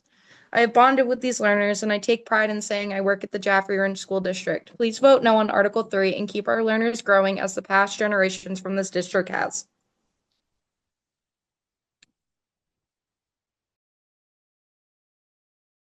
Is there anybody else that'd like to make an online comment? Leslie, I think we're going to end this session now. There will be another session of public comments at the end. I'll say I'll probably be a little bit more strict on the time limit at the end. Thank you, everybody. Thank you for sitting through that. And again, certainly as on the board, and especially at this meeting, I do really want to hear comments from everybody. That's why I wasn't cutting people off. I just ask that you respect those time limits if we have a second period, because we do have important things to discuss here, specifically about the numbers, right? I know we haven't talked about numbers yet, and that's what we're going to get into for the rest of the meeting, as I'll hand it over to our superintendent, and then the board will have the opportunity to discuss these options. As someone correctly stated, no decisions have been made yet. Some options have been presented by the administration, by the superintendent. He will review those now. I would expect that the board members would also present options when we talk about this, and maybe some additional information that could answer people's questions, particularly surrounding topics like programs that have been added, why we can't cut certain areas, and the surplus. So I think for now, I will hand it over to our superintendent. Great. Thank you, Chris. Well, thank you all for coming out this evening. I appreciate the dialogue, the comments on all sides of the issues. I think that it's important for us to have these conversations as a community. It makes us stronger. I'll start off this presentation with a video. It was shown at deliberative session, but it also just, as we're not really focusing on the CTE so much, we're focusing more on the Article 3 conversation. We'll talk about this a little bit. There were a couple questions regarding CTE. Yes, the application was put into the Department of Education. We've had a lot of conversations with the Department of Education. We've had community forums. We've had community focus groups. The project has been reduced since its inception. And then more conversations with the Department of Education. The Department of Education has had the conversations with the governor, our newly elected governor, who put Jaffrey Ringe Cooperative School District in her proposed budget. So if you went to her proposed budget, and you looked under, I think, page 3, education, CTE, that is not a guarantee, but it is specifically saying she is supporting the career and technical education programming here at Jaffrey Ringe. There are other school districts that are looking for this sort of funding. Their names were not mentioned there. So I think that's very special, but we'll just give you a little bit of information. This is something that was put together by the architects that we worked on up to the schematic design. And then we'll go into the rest of this presentation. Many slides, but they will go by quickly.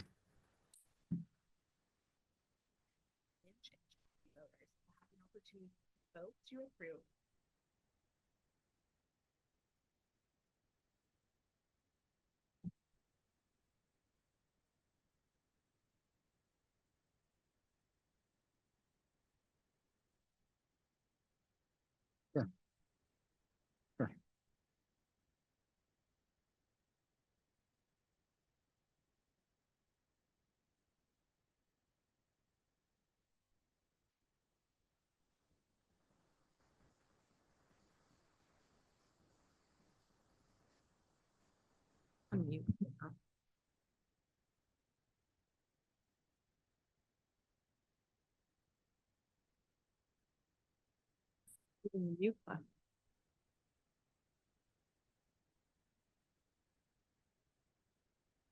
Fine.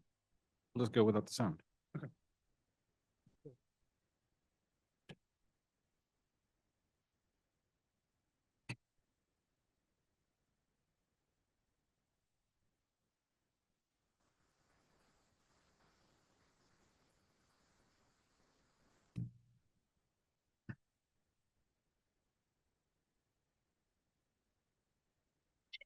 Voters will have the opportunity to vote to approve the construction of a new career and technical education addition to the Conant Middle High School.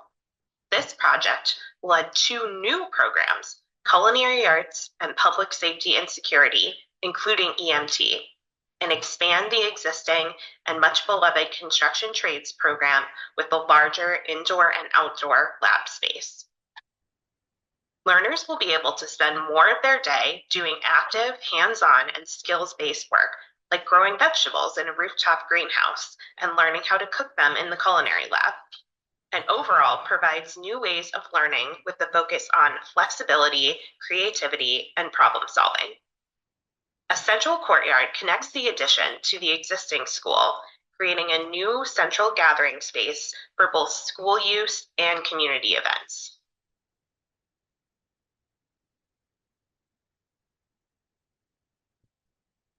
If approved by local voters, the project will move on to the New Hampshire State Legislature for final approval.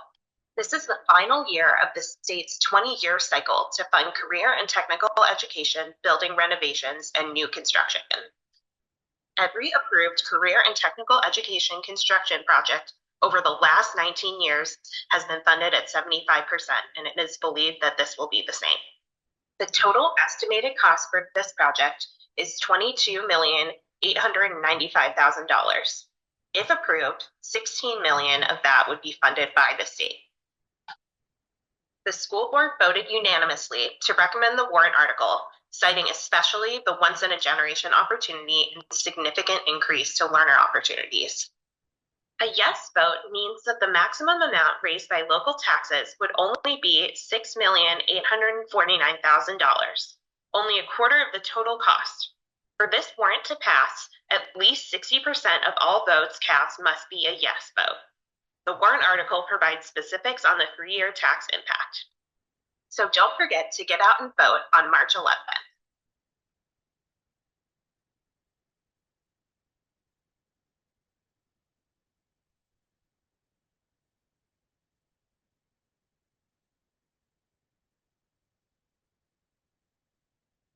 In 2017-18, this district, in this very room, actually, we had about between 80 and 100 individuals from all parts of the community, faith leaders, employees here at the school district, learners, business owners, other nonprofit leaders in the community come together and develop the strategic design for this school district.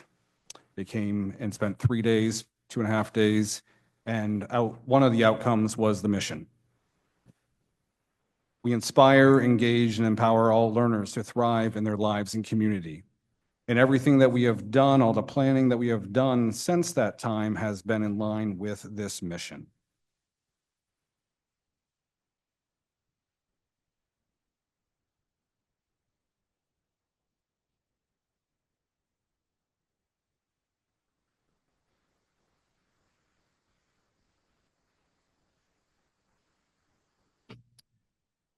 In a nutshell, our focus has been to focus on these 3 areas: collaboration, community, and communication.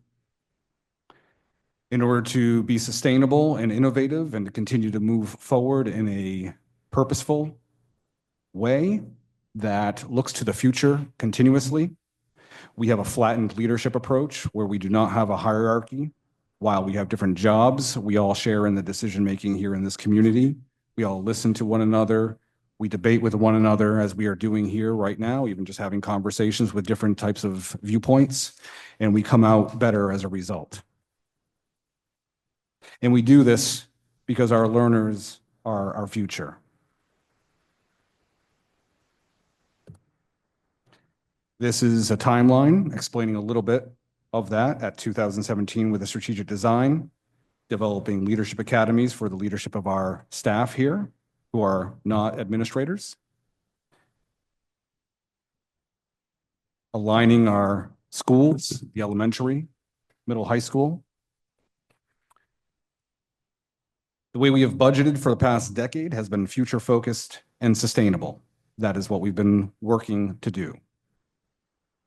What that means is that our budgeting aligns with the district's strategic direction that was developed here with the community.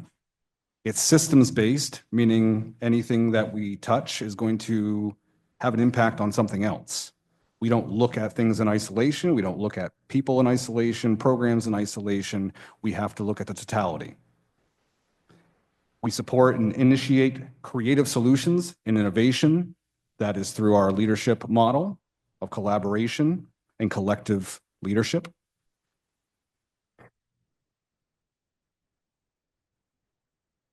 These are a few examples. In 2015-16, my first year here, we had some very difficult negotiations. We came out in a win-win situation, putting our district in a position where our teachers were no longer going to be the least paid teachers in Cheshire County. And we were able to then move forward and build upon that years afterwards. That was important to do. In doing so, we changed how healthcare was going to be provided for the district healthcare. And in doing that change, we saved money in the initial years, but also that we were able to pass along to the teachers, but we were also able to, I would say, lessen the increase for future years. I believe if we stayed with the point of service plan that we had, that most or many districts continue to use, that some nearby districts see $1 million or more increases year after year within their health insurance. This is a high year for us with our health insurance, but about 300,000. Typically, we are seeing a lot lower than that. This budget would be significantly higher right now, but because 10 years ago we made some good changes, we thought for the future we're able to make sure that this budget increased at a lesser rate or a slower rate. These old buildings need work. And there were a lot of things when I came here that had not been addressed, or if they were addressed, perhaps weren't done so in a sustainable way. We were able to, through the monies that we got from the federal government around the COVID time era, along with a lease that we passed through here, we were able to put all new HVAC equipment in this building with ductwork that didn't exist before, as well as the 2 elementary schools, which is better for all of our kids, for our community. And we did so at a time and what we had to act fast that saved this district millions of dollars because prices went out of control shortly thereafter.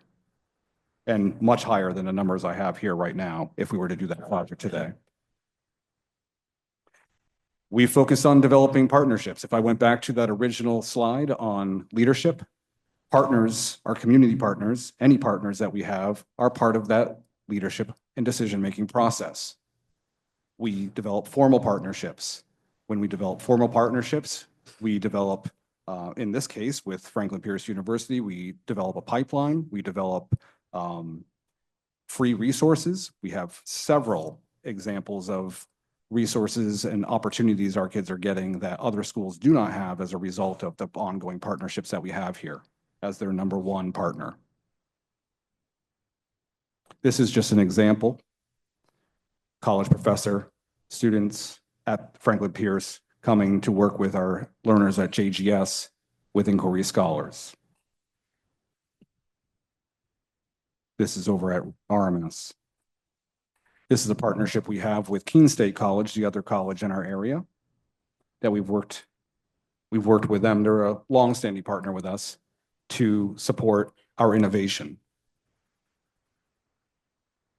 School consolidation. This was certainly a hotly debated topic early on. We had a middle school and a high school, and they shared a building. Yet one group did not cross the red doors of the middle of this building. Adults didn't necessarily know who other people were on the other side of this building. It took some years, but we've become a community that has operated more efficiently. We have, if we've had to adjust or add positions, we've been able to reduce simultaneously to make sure that we are not just adding and adding.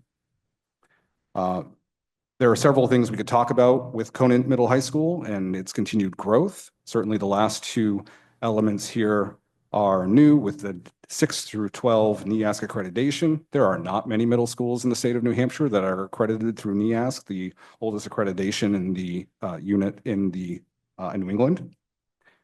We are, and we were able to do that because of our collaboration throughout the system. And this Wednesday, a team of educators are coming here to view our school because we are a candidate for the New Hampshire Secondary School Representative Excellence this year, 2024-25. And as for that school, we've done it being 68 out of 72 in spending per pupil. That's not 68 out of 72 like we spend, the most. That means that 3 other schools spend a little bit less than what we spend per pupil at Conant Middle High School. Early childhood. We've talked about the importance of early childhood.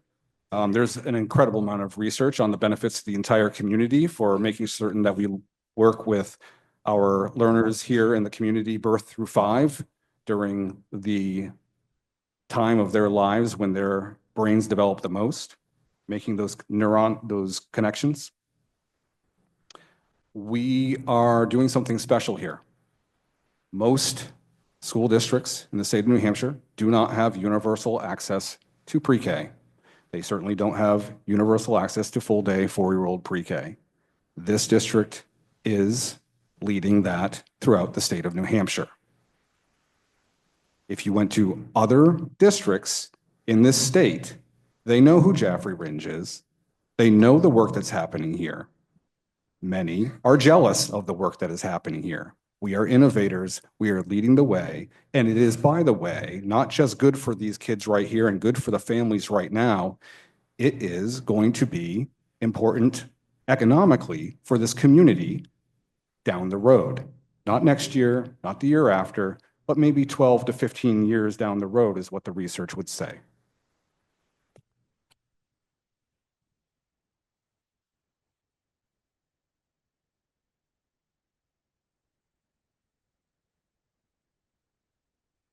The Little Oriole Center. This is something that we implemented last year. This is something that has, as reported by the Monadnock Ledger last year, has been able to help us retain quality staff.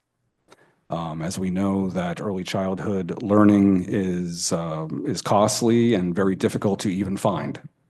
We have been able to implement that here, and we have students as part of this school who are able to get experience in that area as well. Inclusive practices. One thing that we wanted to make certain here at this school district, all the way through the system, is that there's a sense of belonging. Not for just one group of individuals here and one group of individuals there, but for everyone, that they felt like they were part of something bigger. There are many practices. One of those practices that's very community facing is our middle school approach to having kids be active. If you want to play basketball, something that I was told the first thing that I did when I came here was that we are about basketball. We are a basketball school. Yeah, I think that's true.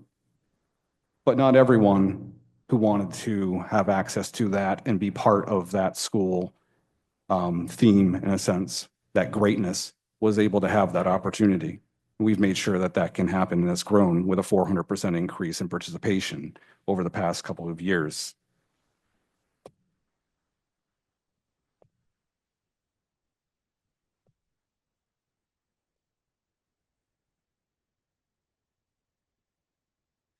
And some other ongoing efforts. Again, trying to make certain that we're being good partners. It's not been easy to partner with local communities. I have some examples of how that's been difficult, even recently. But Jaffrey, I'm very pleased to say that while not perfect, we are working together to try to figure out several ways to partner together for the sustainability of this community. We would like to do that with Ringe as well. And CTE planning, we've talked about that a little bit, but these are some things that we believe are going to be helpful to the community for years to come. From here on out, I'm just going to review the amended Article 3, discuss some budget priorities when we started the budget this year, look at the default budget and what that means, review what we've already done to cost cut, and we're going to identify some possible reductions. There are no decisions that are going to be made here tonight that I believe. These are for conversation purposes. These have been, we have gone through the budget, found areas. 3 million is a lot of money. And so finding where to cut, I don't recommend any of these cuts. They're all terrible. But they're a place to start the conversation.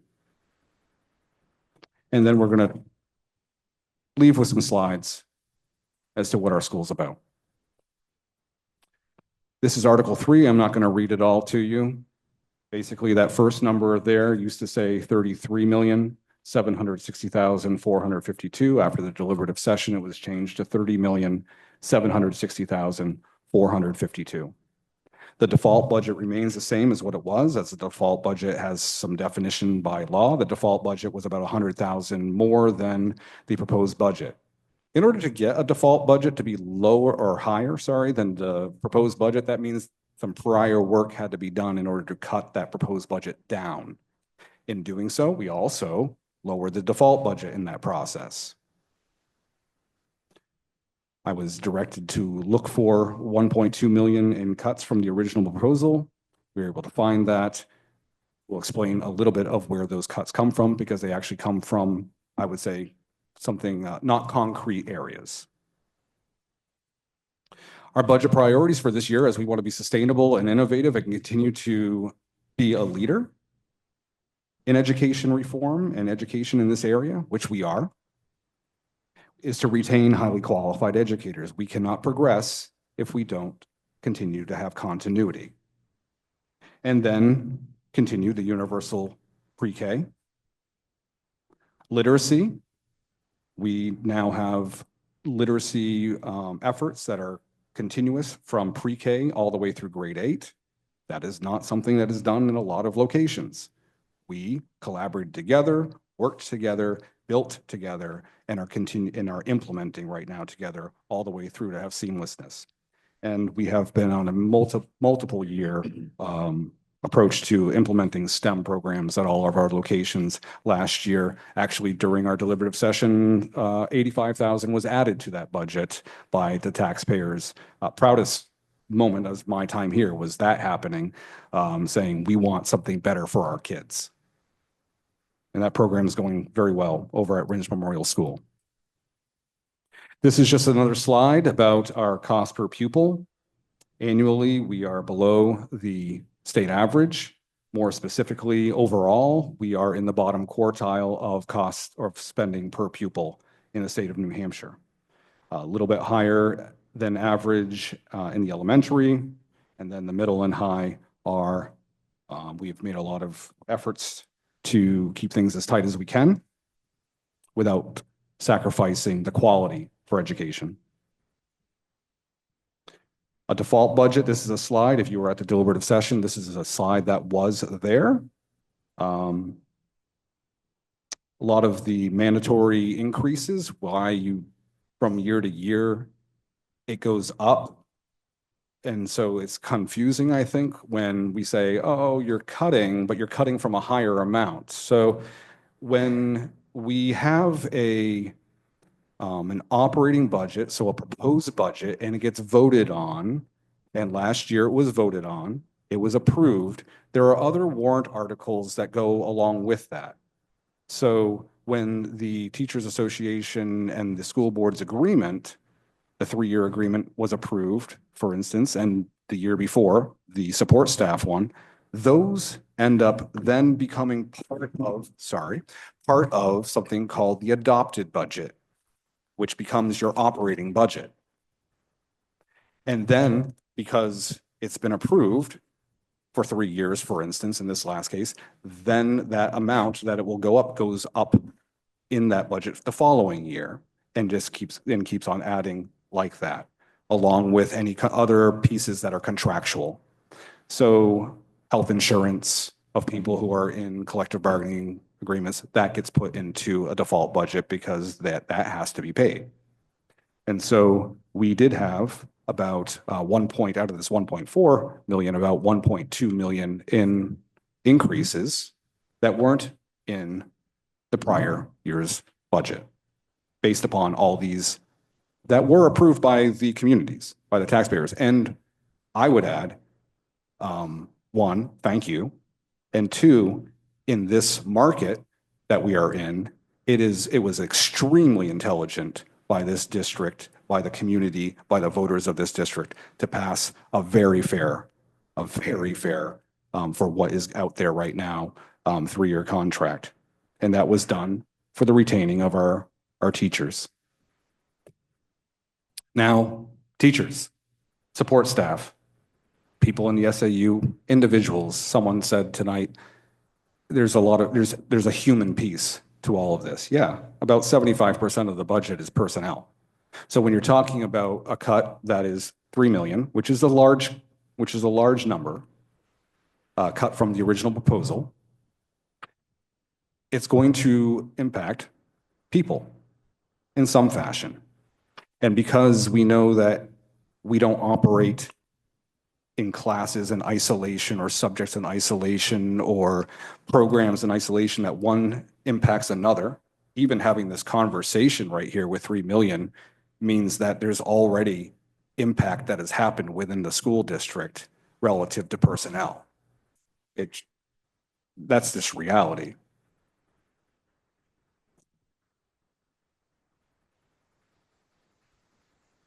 So a $3 million budget is roughly a 9% reduction in the proposed budget.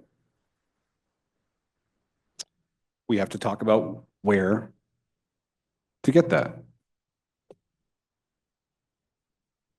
In previous years, because we have had a default budget before, we've reduced staff, but we've also had approved contracts. We know that one of the expenses that we have that continues to rise, especially after COVID, when the state increased its out-of-district cost by 12 or more %, that student services, students with special needs, that budget continues to grow. And where we were finding the areas that we were growing the most was in out-of-district placement, and for very specific reasons.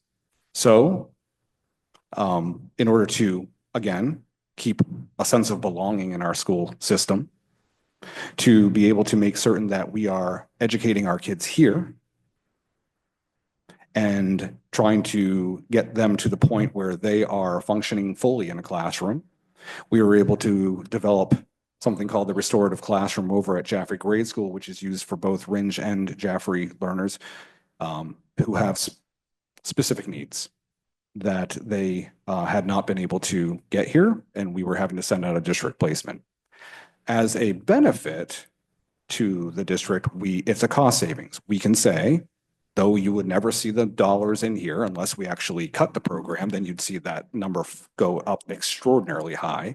We've saved $500,000 this year alone. And because these children continue to be with us, we save that annually, year after year, which if they weren't, you would actually be paying the rest year after year, and it gets larger and larger, and costs we don't control.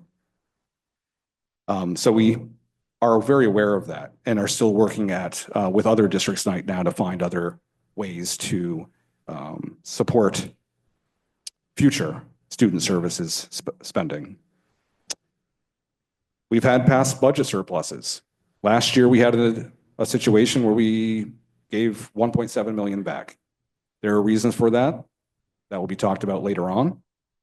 Most of the time, we're giving back about $800,000.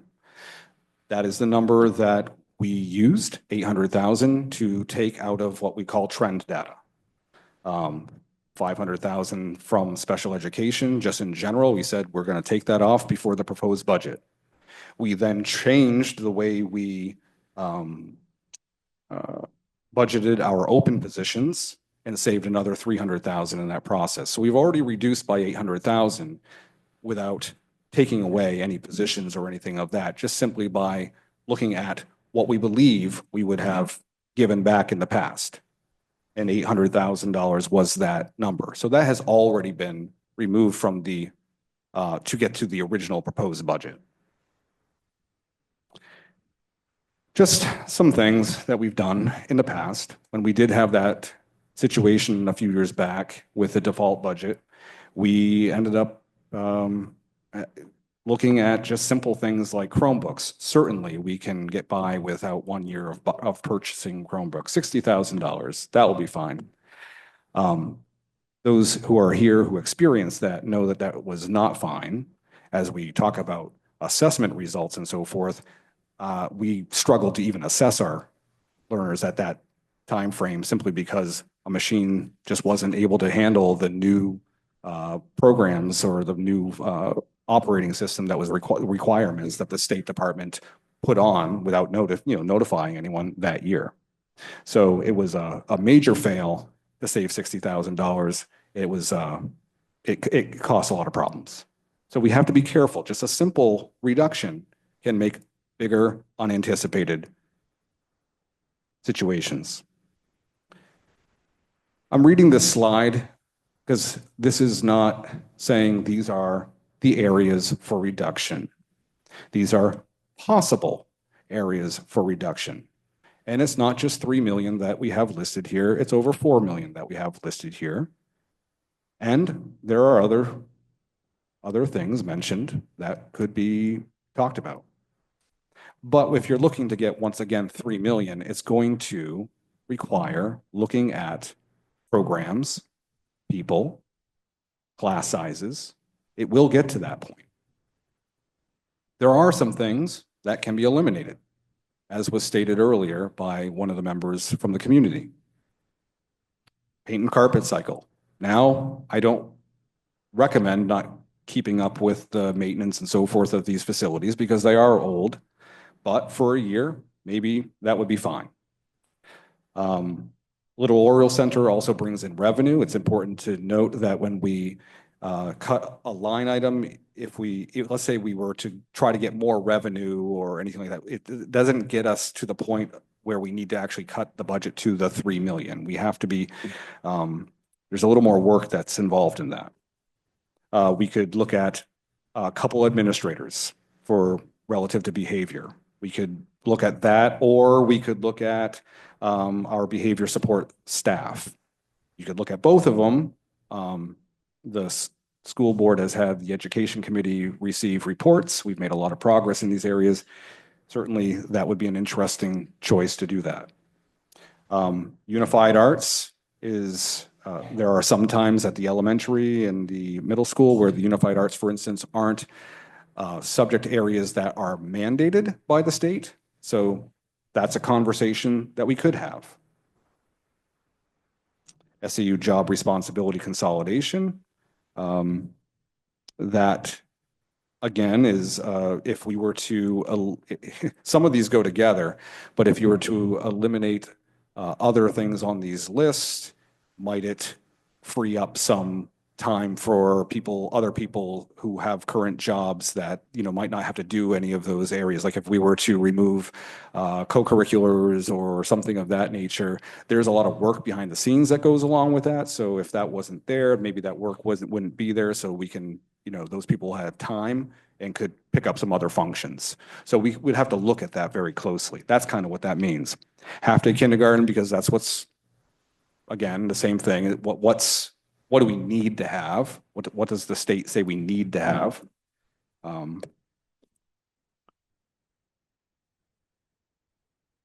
Early childhood, certainly this district, again, has spent years in building that up. It would be a shame. It would be terrible to eliminate that. It is universal. Everyone who has asked to get into the 4-year-old pre-K has been in there, has had their child be able to attend. District-wide athletics, co-curriculars, extracurriculars. That's once you start to work with that involves multiple positions, a couple SAU positions. If you're not using your facilities, you can look at grounds, for instance. You could look at cleaning schedules. That's where a lot of that comes into play. You could look at elementary class sizes. Last time we downsized the middle high school. That's reflected in the fact that we're one of the we're fairly low on the cost per pupil relative to the rest of the state. We have a little bit of room in the elementary. Not saying that that's a good option. I don't think it's a good option at all, especially since we're trying to retain staff and to continue, and we are in the midst of a very robust English language arts project or implementation that we are doing.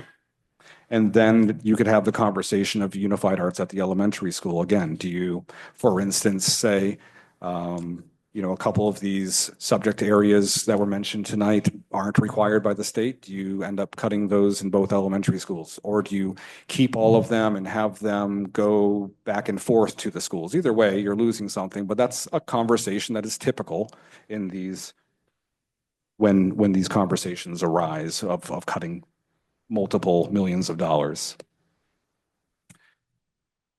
Who feels the reductions?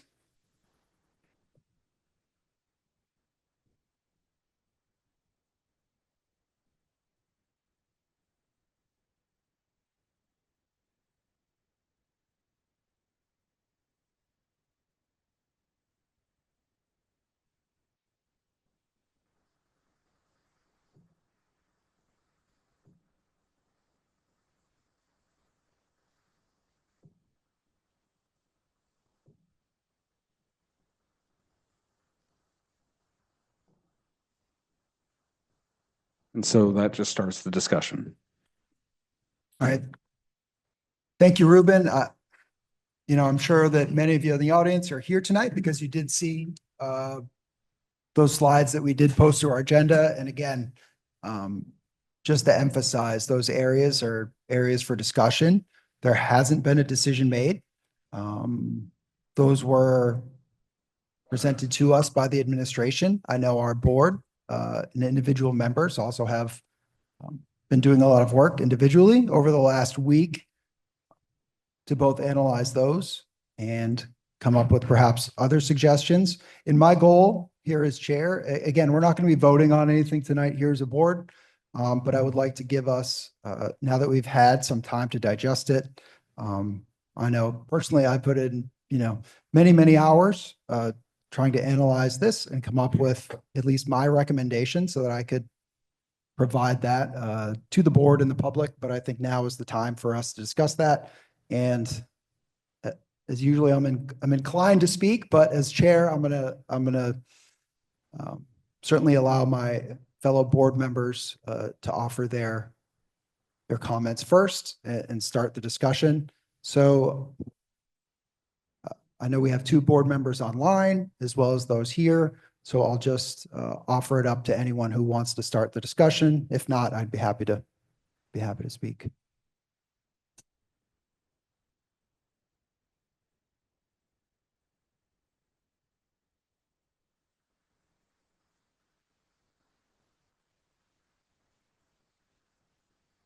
All right, well, it's kind of preparing for somebody. I'll need to take a drink of water. I was preparing to take a drink of water after saying that. Maybe in a minute.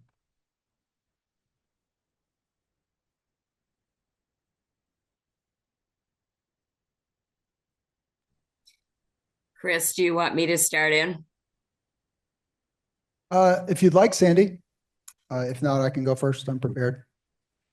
So in looking over some of these budget ends, I feel like, I don't know, I'm looking at the youngest things. I don't agree with it. It's just really a hard decision. I look at maybe cutting the Little Oreos program and cutting the pre-K. I don't want to do it. I just don't want to do it, but I'm looking at those expenses and saying that.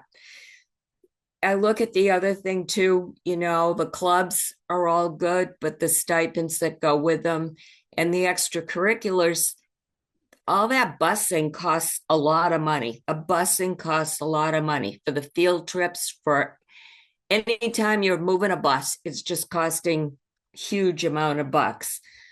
The other thing that hasn't been mentioned that I'm not really happy with is how the lunch program's working.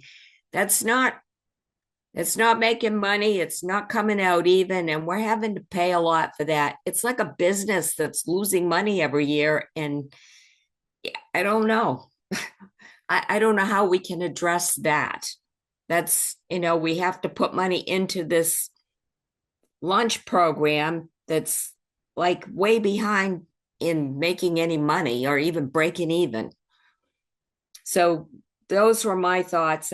None of them are things that I want to do, but we've just got to start to make some choices. Thank you, Sandy. Anybody else? Yeah,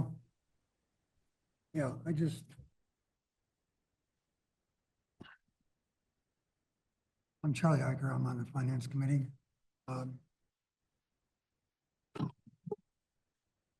Can you hear me now? Yeah, I'm Charlie Iker. I'm on the finance committee. I just wanted to try to add a little clarity to the way the proposition is being formed. People keep talking about a $3 million cut, and that's not the case. You can't cut what you don't have. If you look at our operating budget, over the past 2 years, the voters have approved operating budget increases of 5.2 million, which is 19.1%. So our budget has gone up 19.1% in 2 years. All right. Then we turned around as a board and said, we want to increase it $2 million more. So we went to deliberative session and we said, we want a budget that's $33.7 million. At deliberative session, it was cut down by 3 million. Now, 2 million of that was the increase. So what we're really looking at is a $1 million decrease from today's budget. Okay, that's what we're looking at. So what we have to do is we have to find from today's budget $1 million, and the $1 million is going to come from $470,000 that we have to lower to get to the 30.7, plus the $500,000, we have a CBA agreement coming due next year. We have to find the money for that. So it's like me saying, Dad, can I increase my allowance by $1? My dad says, no, work harder. Did my allowance get cut by $1? No, it just didn't get increased by $1. So if we look at the problem we're facing is not that we're being asked to find $3 million to support all the personnel that we've hired with that. Okay, we're being asked to simply say, your increase is not going to be $2 million, and we're going to ask you to reduce what you're spending today by $1 million. So that's a predicament that we have. We have to find $1 million some.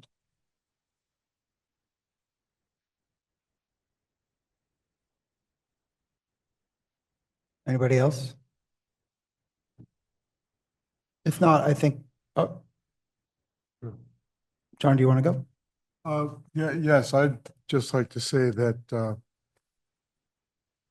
we do have increases like everybody else that are caused by inflation. And when we passed our collective bargaining agreement last year, we agreed to increases, and those increases are in effect this year. We're already paying them. Next year's increases are part of law, it's part of our contract. They also will be a part of what we're obliged to pay, and it's why our default budget is so high. We've also absorbed cuts from the state of New Hampshire, which has said, no, you know, we can't afford to spend as much money on student services. You're just going to have to pick that up. So our budget, in addition to inflation, in addition to salary increases and cuts by the state, now we're being asked to take another $1 million out of that. $1 million lower than our current. But there are a couple of things I think that I would just like to mention at least, and hope that people thinking about budget cuts will remember. You've heard some things about the quality of our schools, and those things are not made up. What we're doing, what our teachers, our administrators, our counselors, and everybody, our teachers' aides, what they're doing with these kids is really kind of a heroic job and a very tough time in our society. We're dealing with a lot of issues. Social media, as much of a benefit as it is, it's also a problem. We've got kids still suffering from whatever it was they went through during the pandemic and trying to get back into being socialized in schools. You just heard Ruben go through some of the things that we've done over the past 4 or 5 years. But I would say, when I say we, I think all we as a school board did was to listen and to support what was brought to us. I think we're really lucky to have the administration we have. And people who are in education know that more than the general public does. I've got some insight into it because I'm a school board member, but there's not a whole lot of quality administrators and superintendents like we have here. And the things that Ruben went through and outlined up there, the partnerships, the program to keep our health insurance increases down, those are not small things. And there's a bunch more that Ruben mentioned. And it's the reason why, even though as taxpayers we're suffering with increased property taxes, fortunately we don't have income taxes, huh? And it's nice that we don't have sales taxes. But boy, the property taxes are really grinding on us. Well, that's the choice of the state. And the state instead of keeping things kind of level, they're making it worse year by year. So if you're concerned about property taxes, look at the state and see what they're doing. Last year's elimination of interest and dividends tax. Oh, great. The increase of vouchers.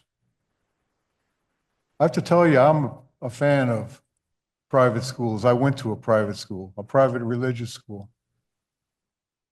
My kids all graduated from JGS and from this middle school and high school. But me, I went for 12 years to private schools. But guess what? It was my parents and my church that made the sacrifices to make that happen. Now here in New Hampshire, we've decided to give a free ride with these vouchers. Okay, all right. But when you get your property tax bill, don't look at the teachers. Our teachers here in New Hampshire, average salary is, I think it's around the mid-60s. You know what it is in Massachusetts? It's the mid-90s. And we happen to be, by the way, very close to Massachusetts, right on the border. So I guess I'll just close by saying, it's not just some of these cuts, and we don't know which ones we're going to select. But we're going to lose a lot of our young and energetic teachers. And the reason for that is that, well, that's what, they don't have the seniority. When the jobs go, a lot of them are going to go, but they're not the only ones. We're also going to lose some of our best teachers, our most critical need teachers, teachers who can find jobs anywhere. And they don't even have to leave New Hampshire to find those jobs and get $5,000 and $10,000 increases either. They can go over to Hollis Brookline where the average salary is, I don't know, 7,000 or 8,000 more than it is here. So what that is going to mean, and I'm not trying to talk so much about money, but it's going to mean the destruction of the staff. Destruction in the sense that we're going to send a message that we don't support education here, that we're not in Jaffrey and Ringe as good as Bow or Newport or Hudson or Tilton or Rochester or Hollis Brookline. Those people over there, their kids deserve more, but not ours. That's what I'm afraid. It's the message we're going to send. And that's all I have to say. Thanks, John. Would anybody else like to speak? I guess if not, I'll speak briefly. Maybe not briefly, I'll start speaking. So, as I mentioned, I've spent a lot of time, certainly since the deliberative looking at this. I obviously had access and discussions to the superintendent and to the CFO, spent a lot of time with them. You can ask my kids, I haven't been around much this last week. Yesterday, I even backed into a tree. I was probably so distracted by what's been going on lately, and I haven't even had time to address that yet. So if anyone's thinking of smashing my back windshield, it's already smashed. So we're gonna have to go after something else. I think I'll deal with that tomorrow. But I'm joking, but I'm serious because this is important to me, and I do like to take the time to go through the numbers. As many of you know, I'm not involved in education. I am involved in business and do have, to me, the skill and aptitude to be able to analyze these budgets and provide recommendations. And although I'm certainly very emotional about all this stuff, I think my job is to put that aside and really assess, give an honest assessment of what a $3 million cut means. And that's why at the last meeting, I didn't say much about it because I hadn't had time, right? I didn't know that it would take 30 staff members. I hadn't taken the time yet to spend hours and hours and look through the budget and see what a $3 million impact was. My impression was that there'd be a lot of bad choices that we had to make, but I was hopeful. I think you know, I'm always hopeful that we can make it work, right? I think people that have worked with me, certainly at Millipore and even at Raytheon, have known that, like, as far as numbers and budgets, I can figure stuff out, make it work. And I had that optimism, I think, headed into this process. And I had it for a bit. I worked the numbers, and the more and more that I looked at it, I just couldn't come to a solution that I would be, you know, comfortable supporting. It really is what you see up there, a lot of really poor choices. And that $3 million, I certainly came to the conclusion will impact. It's not going to impact all of those, right? We have some choices to make as a board, and I don't think we'll do that tonight. You know, but if it were up to me and we had to make a lot of these decisions, you know, all of those would be impacted a little bit, probably. I don't know if that's the right way to do it, but it would certainly be painful to eliminate any of those things completely. Regardless of how you do it, I think it has the same effect. And, you know, as kind of a real turning point, destruction or reset of the school district as we know it today. And I do want to get into, I did put together a few slides just because I try to be accessible. I try to listen to what anybody wants to ask me or to suggest to me. And I apologize if I haven't certainly got back to everyone. I do try, but I do hear what's out there. It's kind of a blessing and a curse. But I do hear what's out there, and I did want to speak to a few areas, right? I see the talk about the surplus. We had a big surplus last year, and I apologize. Those numbers aren't very large, but if you look at our surplus history, you can see it there from 2013, 2014, all the way up to last year where we had a large surplus. Now, I'll just state that you're always going to have a surplus when you're planning a $25, $30 million budget. You're approving it in March, and it doesn't end till, you know, next July, right? You're going to have a little bit of surplus, or else, you know, you're not going to be able to meet your expenses, and you can't increase your appropriations. So the goal is absolutely to get as closely as possible. You know, but it's not going to be zero, right? So just everyone understand that this idea of surplus, there's how businesses, schools, towns are managed. So looking at this, you'll see that certainly average is about 700,000. Last year, it was 1.7 million, right? So I've heard, like, just the general comment, we had a surplus, so we don't need that money in our new budget. Something that I've heard, and I'd like to take the time to get a little bit deeper into that, to explain really what the surplus funds, particularly for last year, consist of. But every year they consist of, yeah, that thing that probably everyone's thinking of is underspend, right? We didn't spend everything that we said we were going to do in our budget. Yes, that's a big part of it. The other part is extra revenue, right? So at the beginning of the year, you know, Carrie and her team work to estimate how much other revenue we're going to get. They do a very good job. They get it close. It's never exactly right. It's an impossible task, and we get it as close as we can. So there is extra revenue, hopefully at the end of the year, because if it's not extra, then we have to go back to taxes. In any case, let's talk a little bit about, if you go to the next slide, the detail. And this is a little bit of a busy slide, but it's not too readable. Again, haven't had a ton of time, but let's talk about the two. You can just go all the way out, Ruben, and I can maybe explain. So that 1.7 million, what did it consist of? There was 1.34 million of underspend. That absolutely legitimate. And we also had $640,000 of extra revenue. To get into the details of why, right? Why didn't we spend that 1.34 million?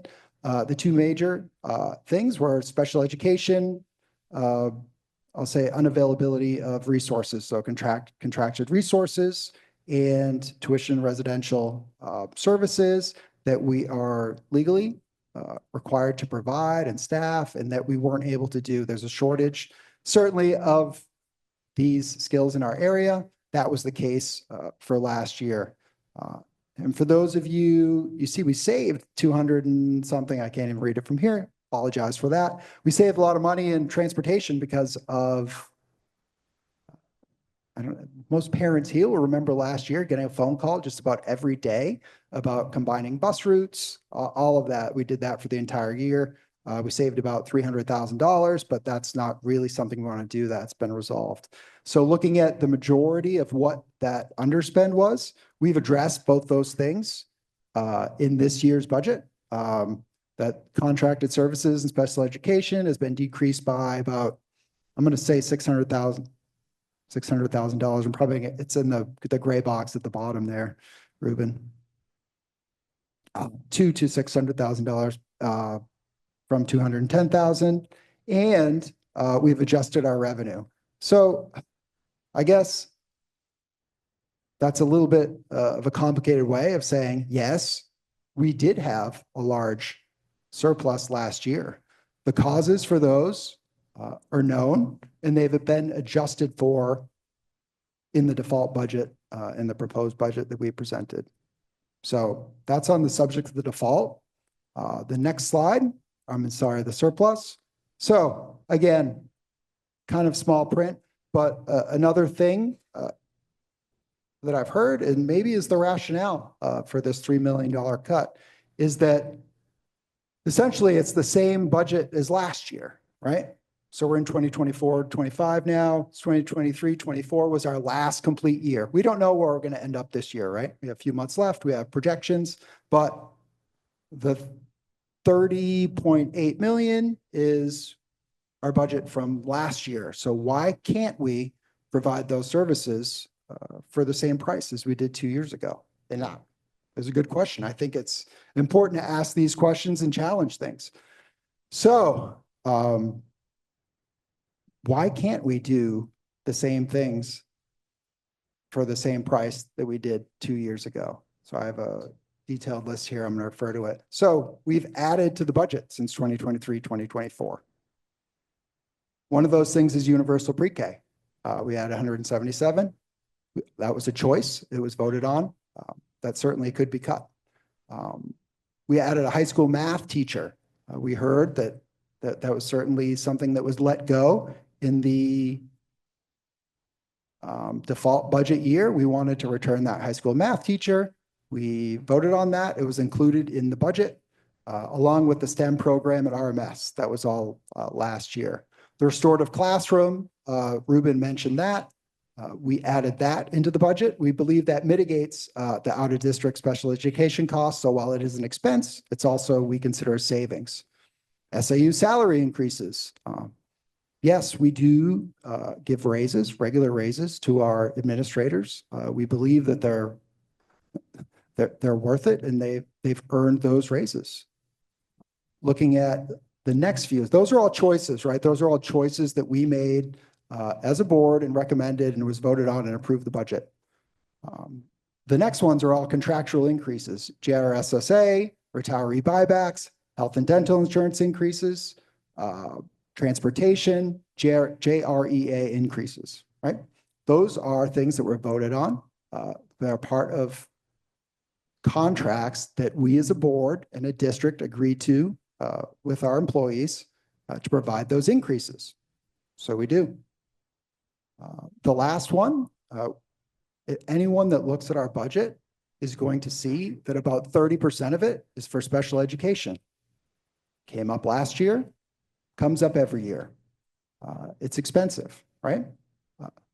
No exception last year, right? We talked about it last year. You see 600,000, 372,000, 58,000 in all special education required. You need to understand that while we are making efforts such as the restorative classrooms, possibly combining with other districts, it's limited as to what we can do to control those costs. We are mandated by law to provide those services. Those services are expensive, and a lot of them aren't readily available in our area. So we will see increases there. So you see just in that year, that's about $2.8 million of increases from 2 years ago. some of which we could control, some that we couldn't. So can we take some of those away? Yes, not all of them. Come to this year, again, salary increases. That was a choice we've made. The rest are all contractual or legal. They add up to 1.68 million. So from 2 years ago, right? I think the question was, why can't we do the same things that we did 2 years ago for the same amount of money? We've added through approving our budgets. And again, everyone on this board approved the budgets last year. Everyone on this board approved all of those contracts, both the CBAs for the JRSSA and the JREA. Those were approved by the board, voted on by the voters. That's the result. So to cut our budget by 3 million this year would require getting rid of all of this plus more. So if you go over there, Ruben, we have $4.5 million of additional expenses that are just listed here since 2 years ago, right? So it's gone up 4.5. You'll notice our budget hasn't gone up by 4.5 because we've also made cuts. Ruben talked about them a little bit. We've also made cuts. Most of these, everything except for the choice, really cannot be easily backed out of the budget unless, as Charlie suggested last time, we renegotiate contracts. I wouldn't support that. We made agreements with these people, and they deserve, certainly, and we deserve to honor our contract to them. So the reductions will need to come from other areas. $3 million will need to come from other areas, some of which Ruben's included here. I know that was a lot. Certainly when I look at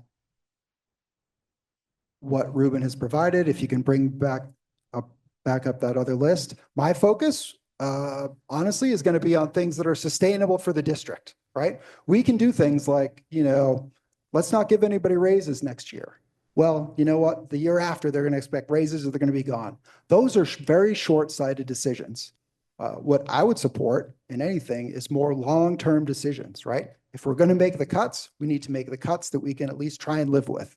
So I wouldn't be in favor of maybe short-term things like the Little Oriole Center, which again does generate revenue and is perhaps like tax neutral eventually as we move it forward. Teacher raises, administrator raises for those that are left. If we're talking about cutting administrators, which we absolutely would do, those that are left that don't decide to leave, we should give them raises or else we're going to have no administrators to run this district. And they are an important part of running the district. So I think as we go through these, we really need to be sure that we're not making short-term decisions so that we find ourselves back here next year saying, oh, we need to replace the carpets and paint. Yeah, our buildings are some of our buildings are 100 years old. We need to keep them up. I think it is positions. I think it is probably 30-something positions based on what I've seen, and that means programs.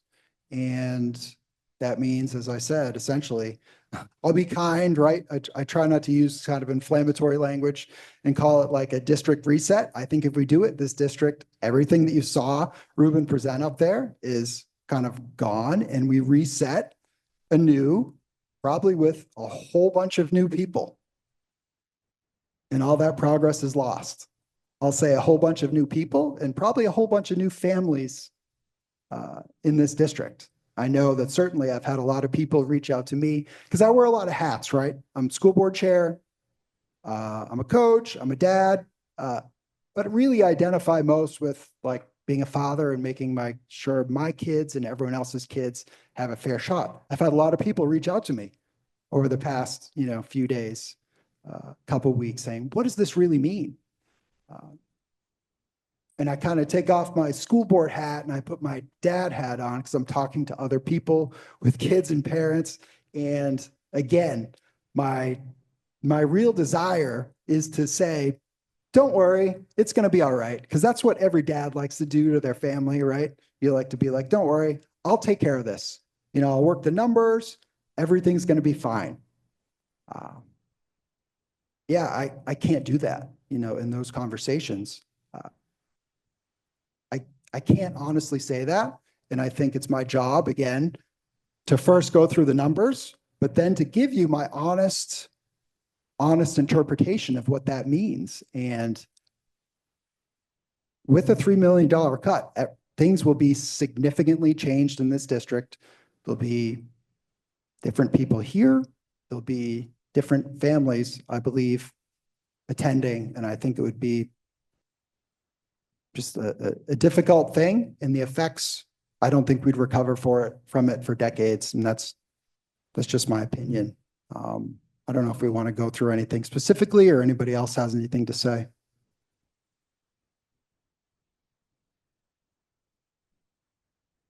We do know that here's a second public comment, but we do have some.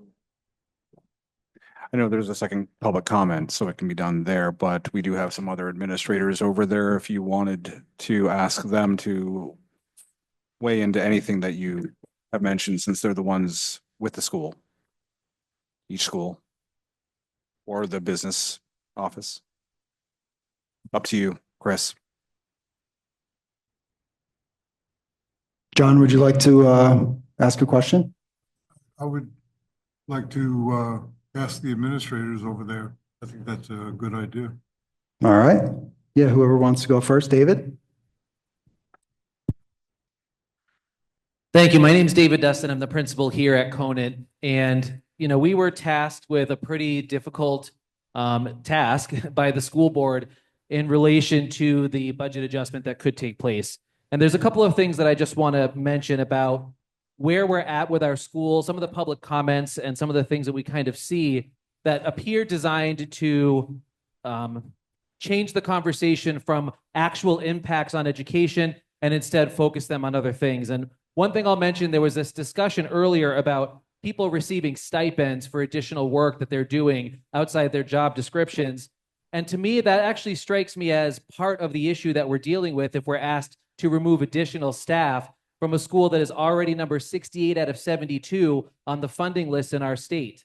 We have been incredibly efficient at the middle and high school and the elementary schools as well, to the point that now when I have staff positions I can't fill, I don't have anybody to fill those places or even help out.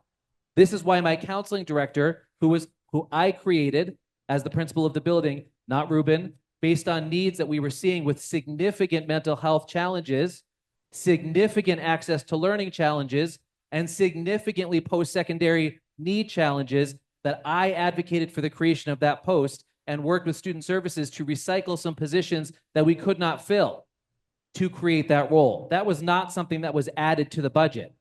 That was adjustments of efficiency to get a need filled. And now this year, when I was unable to fill a position, we are so close to the bone that I had to ask somebody whose job is to supervise, manage, create programming. I can't think of somebody who spends more time working for children than that person. And I've asked her to take a counseling load on top of that. And any senior in this district, in fact, they say it at public meetings, they say it to me, they're saying it Wednesday to our visitors.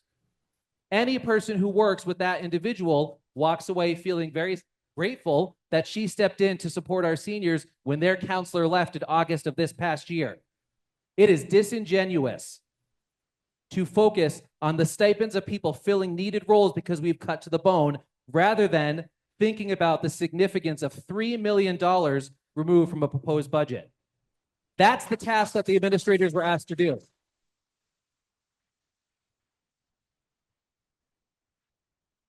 And I will say that I love being in the classroom. I also love my family and I love my job. And I am already just doing my job because I have less administrators, less teachers, and less counselors than when I started in this district 15 years ago by significant portions. Some of my teams are half what they were when I started here. Most of them are. I am already losing time with my 18-month-old and my 4.5-year-old every single day. And I'm okay doing that because it's my job.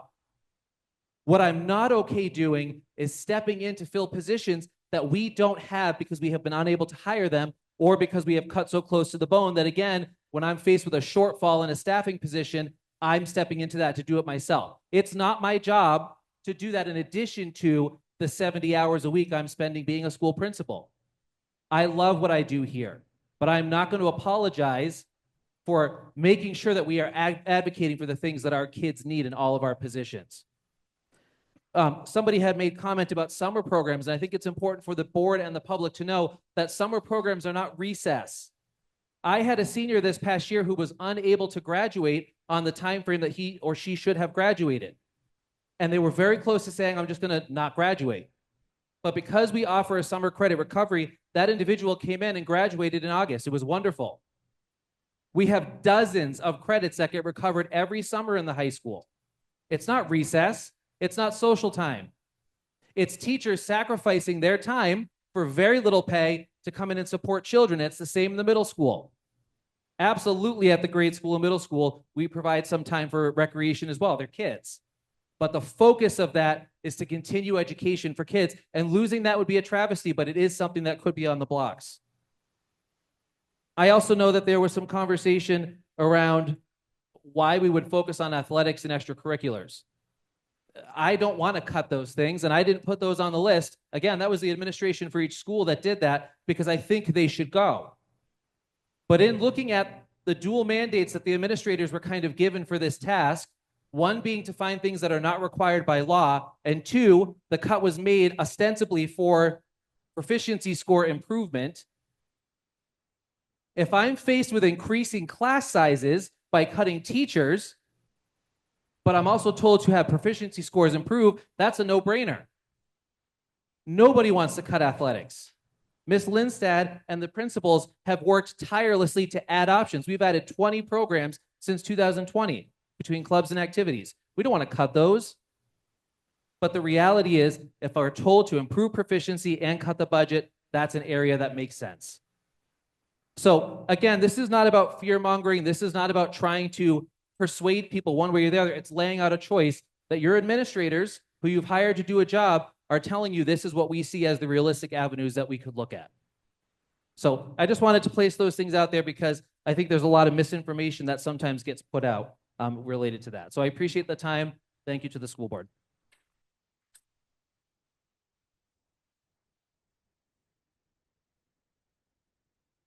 And if I could just say one more thing, and then I will be done. This is absolutely about our teachers and our students. $3 million is a significant chunk of money. And it isn't about me making decisions as a principal or Ruben or the other administrators. Some of us live in districts, some of us don't. Whatever the community decides, we will make it work. This is about the community's relationship with its schools. And your teachers in this district are some of the best. And that's objective. That's not just my opinion. I'm biased. However, I also visit other schools on NEASC visits. I've been to other schools. I've worked in other places. This district has special teachers and support staff who do an exceptional job, and every person who comes in our school says so. So I just hope that that's also clear. This is absolutely about how we retain our staff, make them feel safe, and make them know that their community stands behind their schools.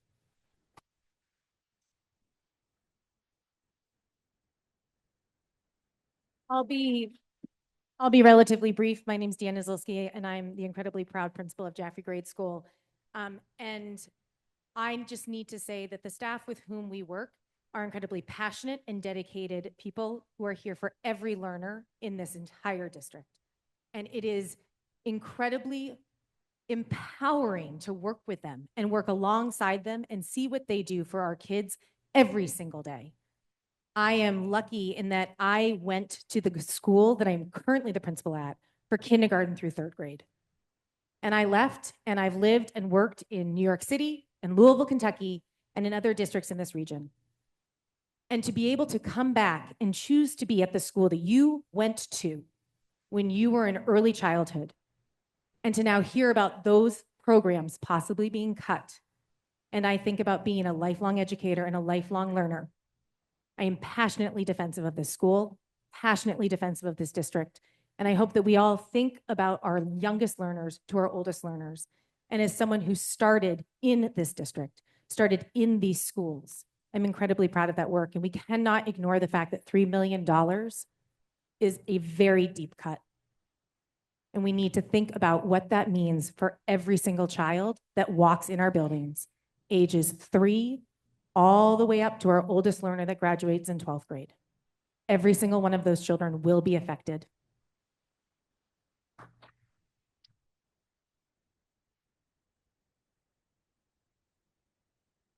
First, I'd like to say, my name is Nikki Fraley. I am very proud to be the principal at Ringe Memorial School. I think I'd like to take a moment, though, and say thank you to Chris. I appreciate the time that you have taken over the last couple of weeks to really look at the budget in a way that shares it so black and white for our communities, to see the numbers on the slides, to really look instead of just talking in broad brushstrokes of things to do or not to do. But for you to have taken the time and to present that tonight, I wish we'd started with that and led with that, because I thought it was really helpful, and I hope it helped everybody else understand the budget a little bit more deeply. We had a significant surplus last year. We were able to give that back to the taxpayer, but most of that money came because we were short-staffed. And so there's 2 different kinds of costs in my mind, right? There's the financial cost, the money, the dollars, the pennies. There's that cost, but then there's the felt but not pocket cost of the work that our educators did in Jaffrey Ringe to ensure that students last year, when we were significantly understaffed and therefore had a great surplus, students did not feel the difference. Students felt loved, taken care of, educated, and cared for from preschool all the way through graduation. They were provided an education that was well-rounded, that was complete. It gave them pathways to things that they had never dreamed of or never knew that they could do. And that was because this district, this community values education, it values children, and it values the bright futures that they can achieve. $3 million is a staggering amount of money. Staggering amount of money. Without this $3 million in our budget, those opportunities that we can provide to our children, to your children, and to their children will change. The face of education in this district will be different. It'll be different because they won't have access to things that I don't want to say take for granted, but we are proud to provide. Early childhood, when a child is 3 and they're starting to learn social connections, how to bond, how to form relationships, how to be whole, healthy people, and then be in a community where they feel safe enough to learn and grow, that is our job. And I am incredibly proud of the educators that make it happen for students every day, pre-K, or rather now, little Oreos all the way through high school. It would be a travesty to see it dismantled by the check of a box.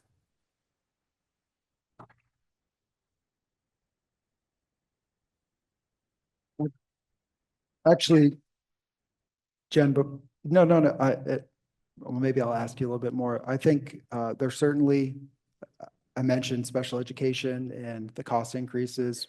People look at our budget, like I said, every year, and they say, you know, what's going on here? It's 30% of our budget.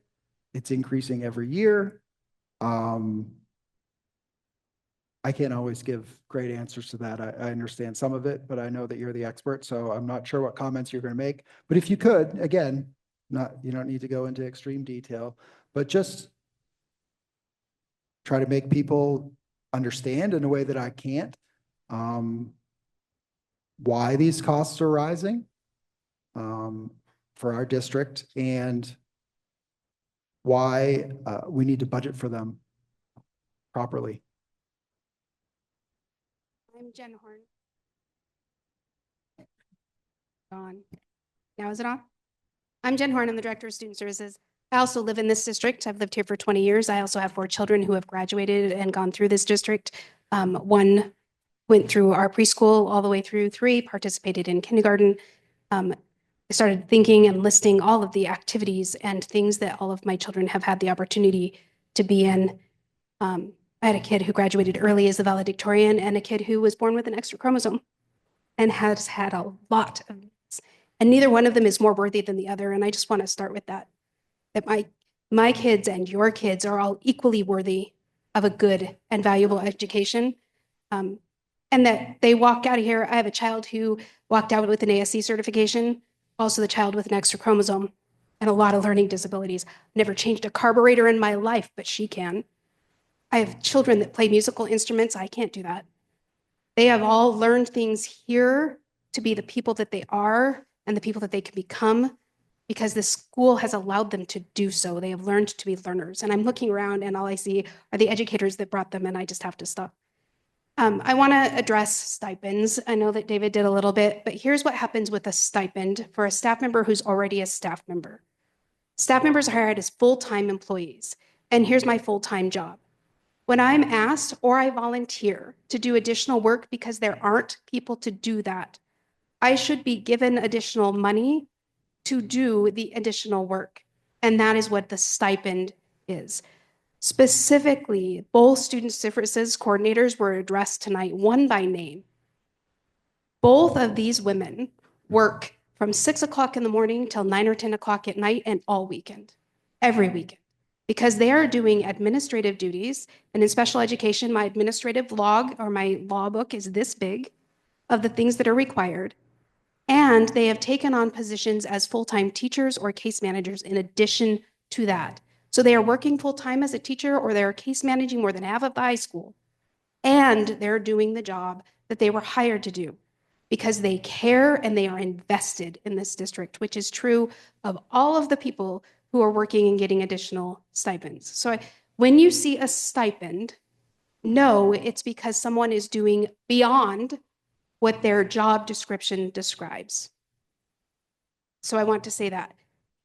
Why does special education continually increase in cost? Because it is expensive to provide valuable education for kids who might need something a little bit different. In addition, there's a supply and demand issue here. Right now, we have I think we have 4 open teacher positions, 7 or 8 open para positions. We have to budget for those. The IEPs require that we have them, that we should have the staff that do that. We have to budget for that. However, the last time we were that my staff was fully staffed was maybe 1 month about 7 years ago. We're never fully staffed. And so that's a big part of why you get a surplus back from us. But if we start cutting those positions and saying we're just not going to budget for them, we have some real legal implications that can happen. And it's long and detailed. And again, my law book is this big. We don't want to do that. The risk to the district is exponential when we do that. Additionally, the cost of providing services, I can't get a school psychologist, so I have to contract with one. Significantly more expensive than the teacher contract, and rightfully so. School psychologist is a supply and demand. Same with the related services, speech, OT, PT. They're expensive. They're worth it.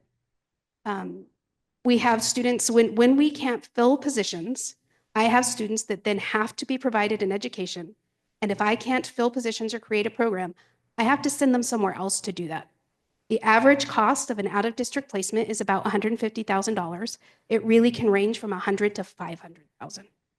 In order for me to transport them to that location, which is required, the daily rate for that this year is $260 a day. If we do that from in-district busing.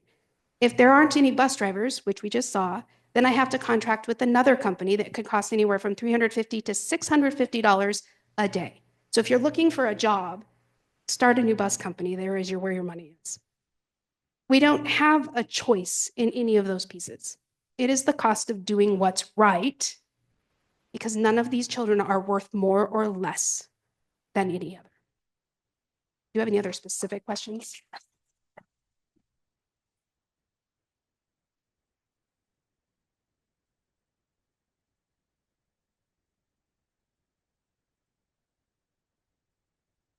Oh, yeah, you can go ahead, Heather.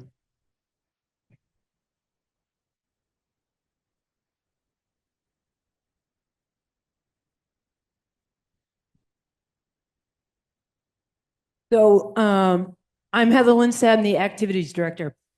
In my title, I'm the activities director for the Jaffrey Ringe Cooperative School District.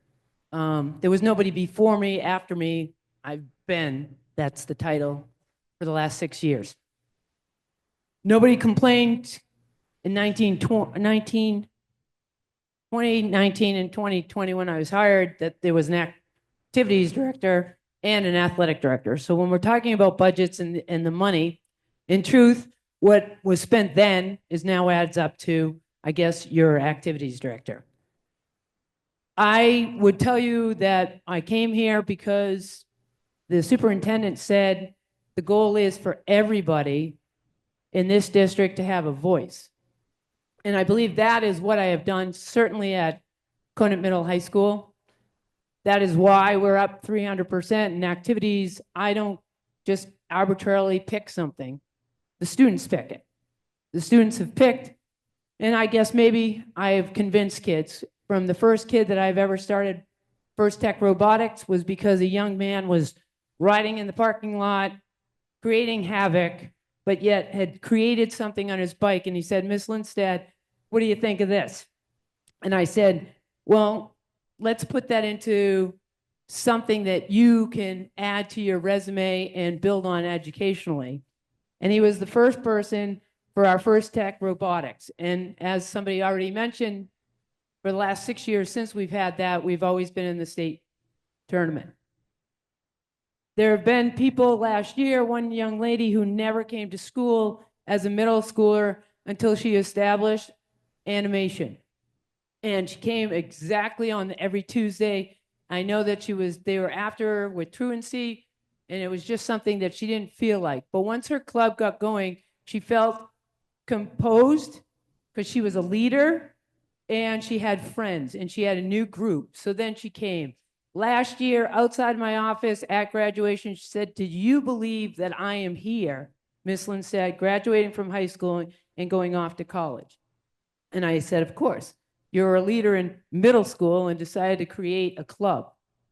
We have the same thing, and with the no cuts in the middle school for athletics, there are so many stories that I can tell you of kids that have graduated as seniors that didn't think that they belonged in sports, but because of the no cut policy, made them somebody and gave them the same safety and security that they felt that they didn't maybe have at home, but they had here, and they gained confidence and friends and everything.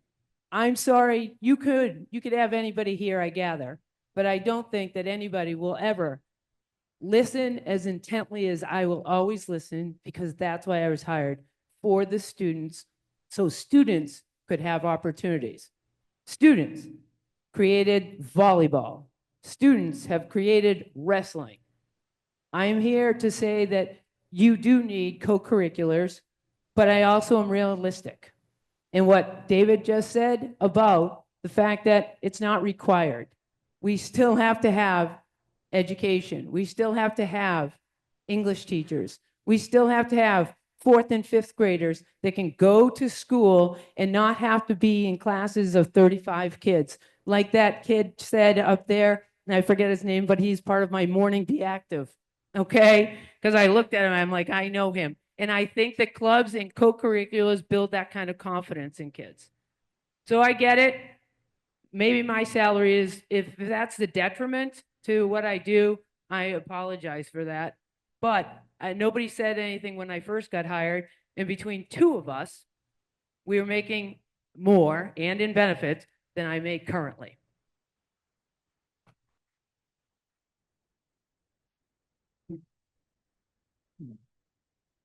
I just wanted to address one more quick thing as well, and that's the proficiency score conversation. At a school board meeting 2 weeks ago today, I think it was back in, or maybe it was just before the deliberative session, I gave a presentation that went into detail comparing our middle school and our high school, because that was a conversation already beginning to happen, that our scores were at the bottom of the state and we're just a terrible school because of that. And that is objectively not true. There is a reason why at the deliberative session, the district that was chosen for the cut was Hollis Brookline and not Monadnock or Keene or some other local district, by which a comparison would make more sense with our district given our shared demographics. And the presentation I gave at that school board meeting showed that our high school has performed pretty adequately compared to other districts. Our math scores are on par with most other local districts. Nobody likes seeing 15% math, but given where our learners were in 8th and 9th grade for COVID and remote learning and things like that, it's no surprise that across school districts, 11th grade math scores tanked last year.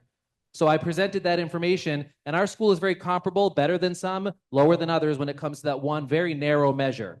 The middle school does better than most local middle schools do, looking at those measures as, again, when you look at our local region, which shares the same demographics that we do. The bottom line is that our schools are not performing at the bottom of standardized testing. That is a lie. Our schools are recovering, and our assessment results are also recovering.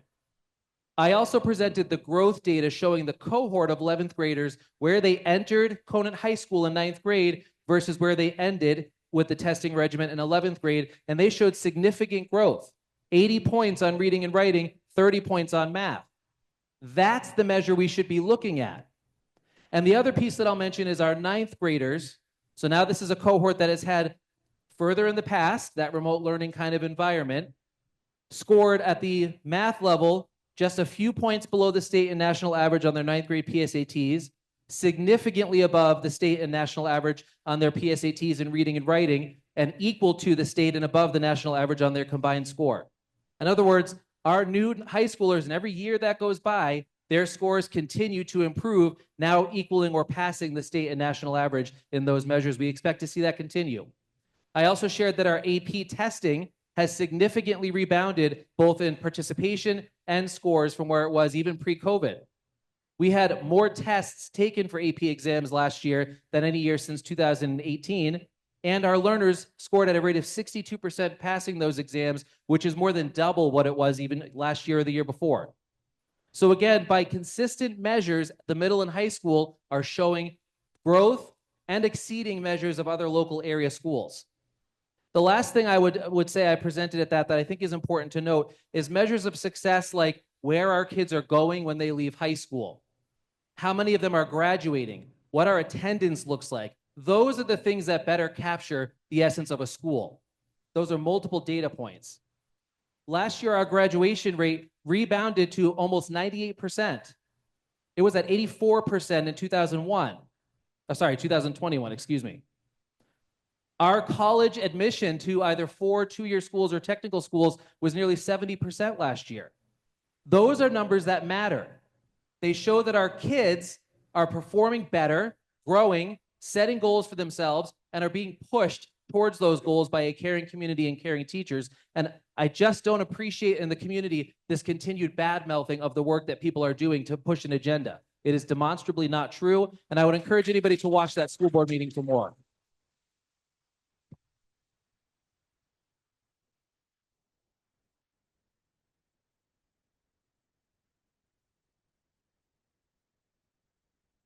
And I'm going to bring it back to the board for further discussion. I know Christine, I know you're ill. I'm not going to make you speak. It didn't, but I wanted to give you the opportunity. Sometimes I forget about our online board members here.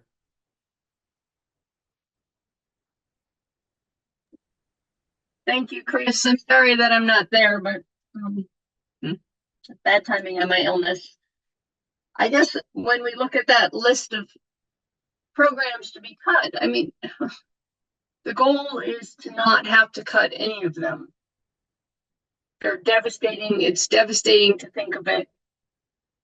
And we have worked very hard on the school board to be as efficient as possible within our schools. And, you know, someone mentioned that, oh, well, maybe we could just take thousands of dollars off of each of our line items.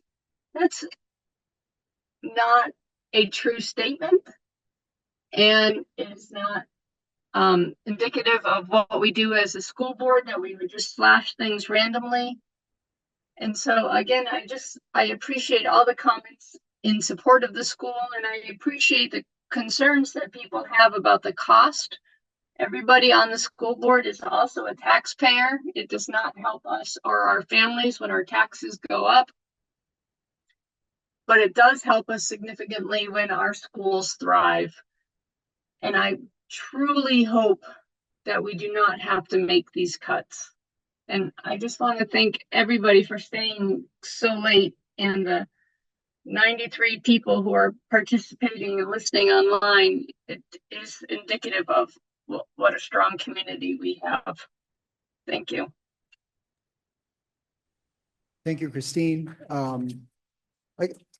I guess I'll touch, I know we are getting late. I just want to touch on one more thing that I intended to talk about. And I'm not a big like blame kind of guy. I don't like to, point the finger at other people or entities. That's just my personality, I guess.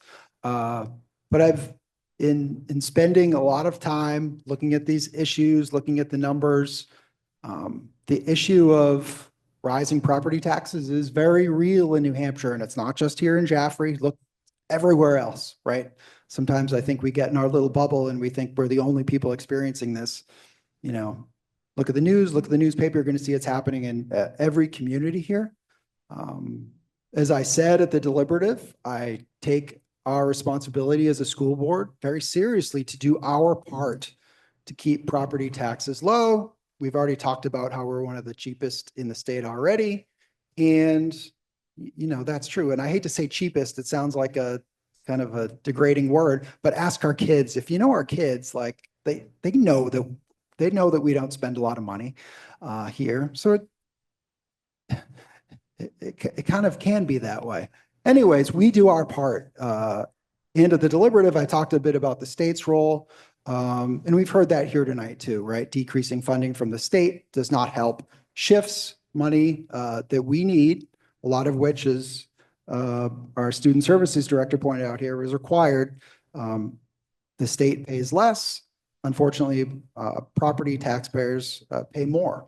And I think one thing we haven't talked about, which is fine, is the local town's responsibility in all this too. Our towns, and I think it's fine.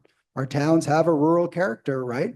They don't necessarily grow. I've lived here for 20 years. I know that's not, nearly as long as some people, but downtown Jaffrey looks, exactly the same. It's pretty much the same major businesses, same as Ringe, right? And that's great. That's a reason why we all love living here, I think, is given that character. However, costs for things do go up. And if the tax base doesn't grow, businesses aren't coming here, which is fine. Again, I think that's part of what we accept. We need to accept that those increased costs are going to go to property tax owners, right? That's just the way it works.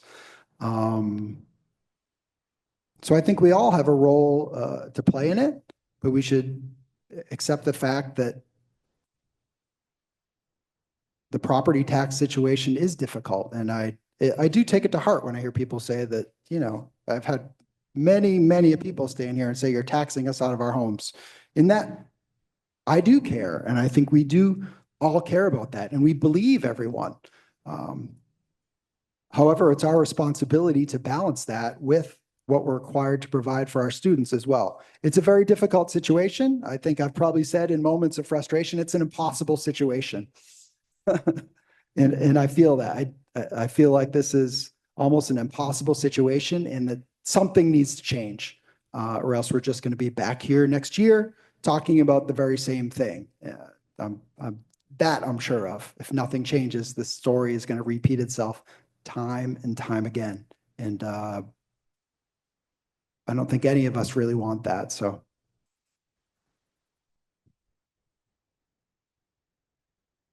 Anybody else?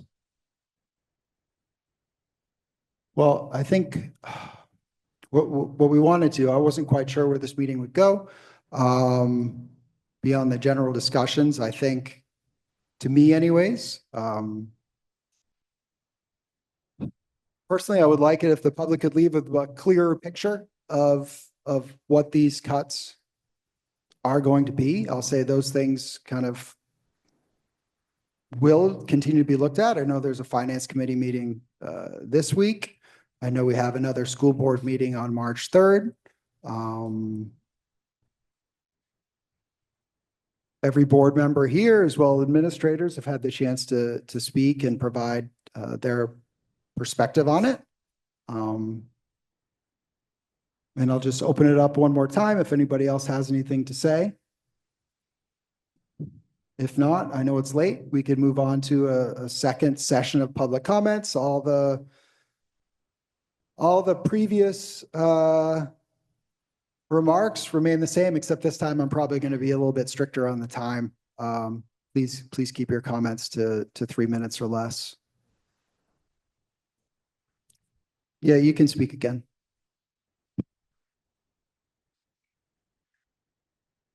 My name is Bob Schwammen. You know me as your school district moderator, but I'll speak only to that for a second, and then as a private citizen. I'm at 43 Fitch Road, Jaffrey, New Hampshire.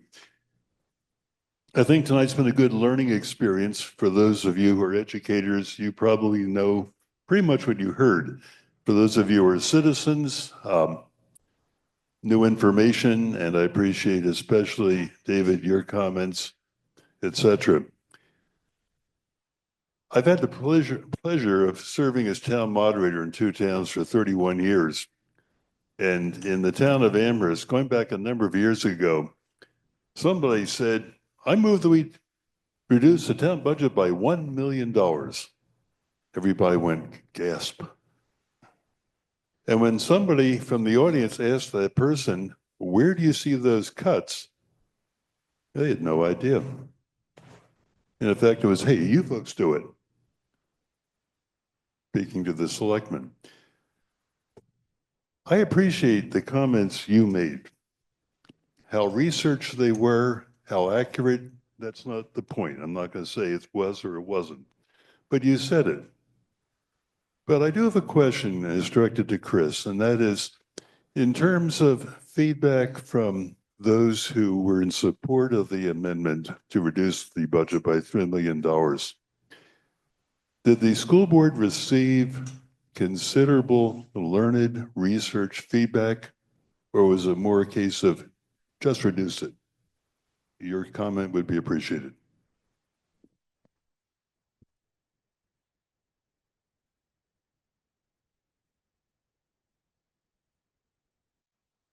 I'm Tom Alborn, Sue Jaffrey. I want to make a couple of remarks. One, you've just heard that our schools have done very well. Fact. You've also just heard that only 3 schools in the state spend less per student than we do. Fact. Okay. So we've achieved high performance for the lowest, almost the lowest cost in the state. Okay, that's fact. I think that ought to be celebrated for the competent and well-done job that it is, and not, second-guessed by a bunch of amateurs. Mr. Eicher, you are dead wrong. $3 million is a cut. How much does a loaf of bread cost today compared to what it was 3 years ago? I know that a piece of plywood cost a whole lot more. And so when you take $3 million off that budget, you're not just cutting $1 million, you're cutting all 3. Because that is what it would cost to have the same things we have now, not to add new things. You're shaking your head? I don't believe you.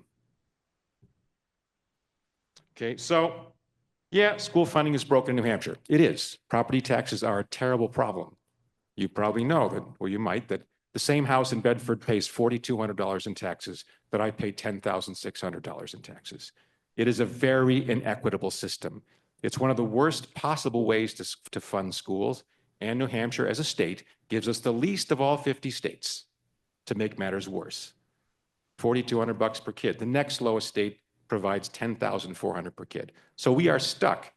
And the small rural towns are stuck the worst because we have the smallest population to still provide an excellent school system. And we do. And so, I'm sorry the property taxes are too high. I wish they weren't. But you know what?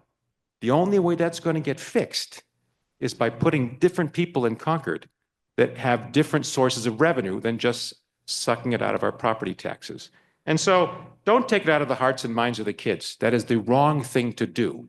If you want to do it, they're depending on us, on the grown-ups, to make the difficult choices and to collect the money we need to educate them. Thank you.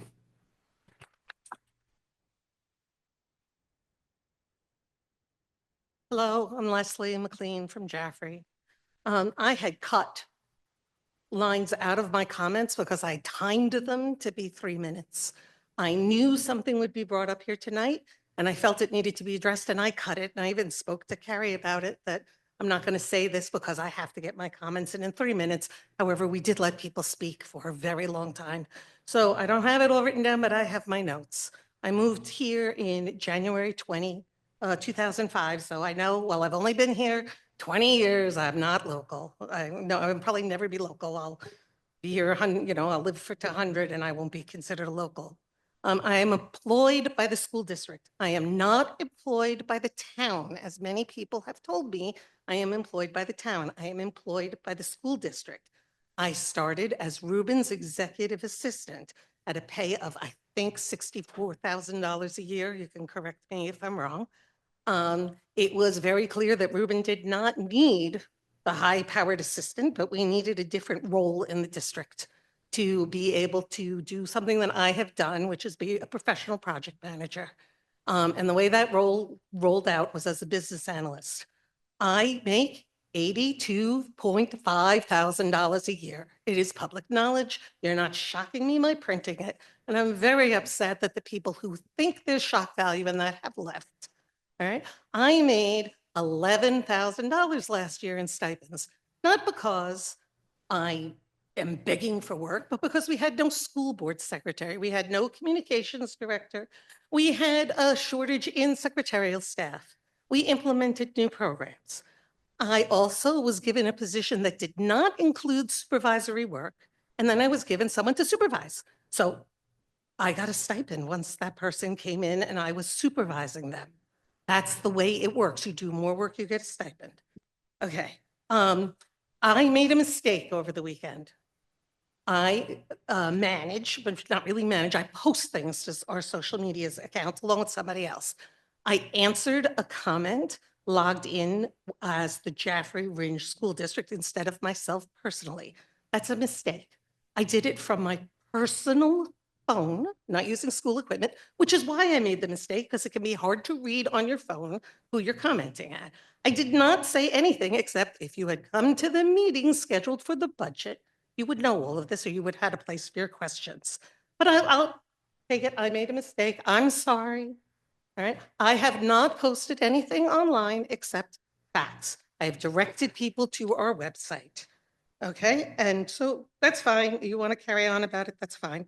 My personnel Facebook profile says I'm the business analyst for the Jaffrey Ringe School District. So all you have to do is look to see who I am. I've never represented that. I am the official communication voice for the district. And as far as having to come up and say who employs you, It's 3 minutes, Leslie. Okay. I'm sorry. 10 minutes. 10 minutes. I know. But we did not ask anybody else to say I'm a real estate agent. I work at this company and I have this vested interest in whether or not the school district passes. So asking employees to identify that they're employees is not in the policy and not fair. Yeah, Jed. First, I want to congratulate myself for being up this late on a cold night. And the heat, I think, has been turned off. Agreed. I won't take too much time because I'm ready to fold. What I'm concerned, what I've heard tonight, too much misinformation from people that don't know what the good work that this board has done, and they don't have the information to make the right comments. Two, if we cut this budget $3 million, it's going to put a strangle hold on our education, our community, and our kids. It's the cost that it's going to incur for children, their children, and beyond. Support our school.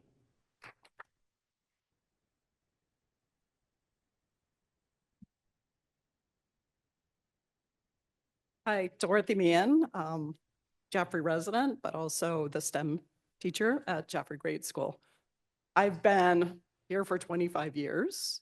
I was here when we went to full-day kindergarten, and I was very proud of that program. We bragged about that program. It was a big deal. There were towns that didn't have it. didn't have kindergarten at all, and we had full day. I worked when we went to two classes for preschool, and helped with that. And 2 years ago, I helped start the STEM program at Jaffrey Grade School. I'm really proud of my program. I'm really proud of the community last year adding it to Ringe. It is great for our kids. Cutting UAs would be awful for our kids. It's a place where kids that academically maybe don't excel. They become leaders. I have seen kids that would shut down when I didn't give them the right answer. Now are leaders in my class. It would be a shame to get rid of that program and library and technology. Those are important programs, or cut them in half and try to split them between the two schools. I don't even know how that would work. Please don't do it to us. Thank you.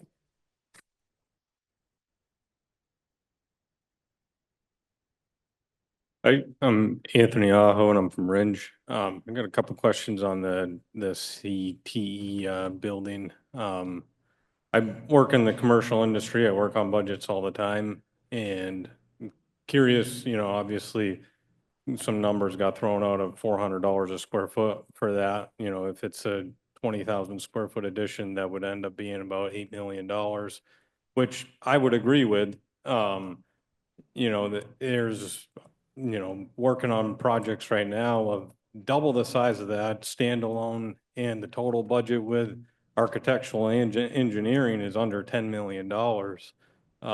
So to be at close to $23 million on an addition seems wild. Obviously, maybe I'm completely missing something and I don't understand, how everything was compiled, but it seems completely out of line for that pricing. And then one of my other questions is when you have show on the charts of just about 22,000 per student, is that including the state funding, or is that just the town's portion? Yeah, that includes everything. That includes everything? I'll just say that there is a CTE informational event tomorrow night, I believe, at Cathedral of the Pines at what time? 5:30. 5:30, if you're interested in knowing more. All right, thank you.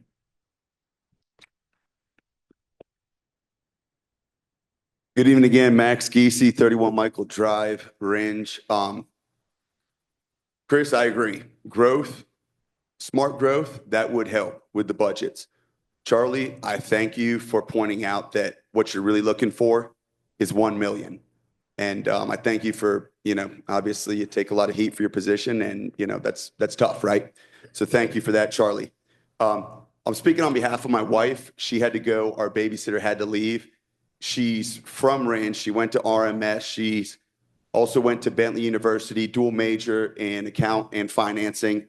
She got picked up by Philips Electronics, a large multinational. She was working for him in Washington, where she was attending an MBA class. She was poached from there, where she went to work for mergers and acquisitions. She understands budgets. She looked over the numbers, and she actually had a dialogue with, I think it was you, Chris. So a few things. Again, not cutting sports, not cutting teachers.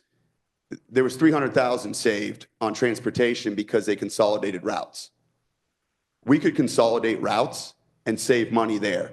That would be a savings. We're trying to get to 1 million.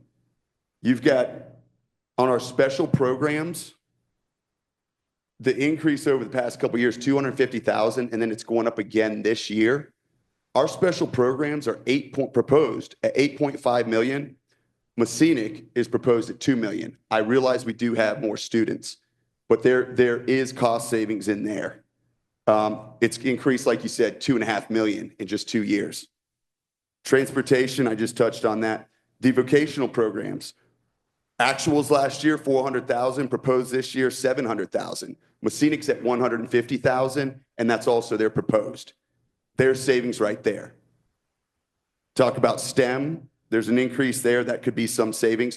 These are just things that do not cut teachers, and they also do not cut sports. So to get to the million, it can be done without cutting teachers and with sports. And then as far as the CTE goes, yes, Lars told me directly. We talked to gentleman, I think his name was Kyle. I forget who he's dialoguing with. He said our numbers were around $400 a foot. Divide it, 20,000. Again, we're at about 1,100 a foot. So that is, Josiah Kettler was going to speak. He had to leave. They're doing an addition. This is not theory. 8,000 square foot addition at Heritage Christian. They're at $100 a foot. They did leverage the community. He said they'd be just over 200 if they didn't take advantage of those savings. So the CTE is wildly just, it should be a non-starter. We can't afford it. Thank you, guys. Have a good night. Hi, Matthew Somro, Ringe, New Hampshire. We've been blessed to live in this community and raise our 8 children here. Over the years, many of them have gone here due to different circumstances. Some we've had to homeschool, some have gone to private school, ranging from $300 a year as far as further education, homeschool, up to $5,000 maybe for private school. So here, obviously, it's public education. We're talking 20,000. Overall, the big thing we try to teach them as well, hey, they come to me, Dad, what do you think of this? Should I buy this? What should I do with this decision? It's common sense. Let's lay it out. Best value, right? Return on invested capital. We can do it. Nothing's impossible, Chris. You have the greatest community. When there's hard times, you see some great support here. All of you, if shortage on people, teachers, ask, reach out. It's simple. Put it out, put a post, CTE program, simple things. Let's teach kids. Read a tape measure. We got digital clocks up there. We don't need that. They can't even read an analog clock. Let's get back to the basics. The real basics. We need the 10 Commandments posted above every door coming into this school. And we need to bring back the Bible and start reading that again. You want to see change? That's where it begins. We're huge problem. You're talking about major line items, behavioral issues. I get it. There's big struggles. What is it? It goes back to moral issues in the Bible. That's where the truth lies. You can argue. That's where it's all at. Going back to the CTE, we say on the trades, we can't bring them out on the site. The insurance program won't allow that. But yet we're going to build garden centers up on the roof. Common sense. What are you really going to put kids up there? Think about it. Anybody. It's simple, It's not going to work. You're going to put soil and water up there. You know what it's like having a leaky roof.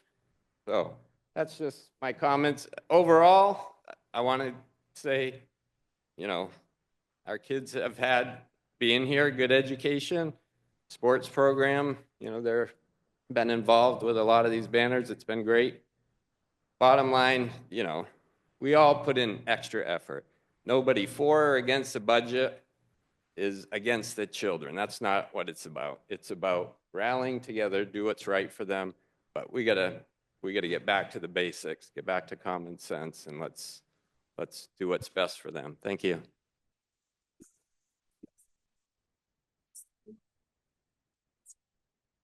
My name is Eleanor Alborn Sue, and I live in Jaffrey. And I moved here from Massachusetts. I've taught for 20 plus years.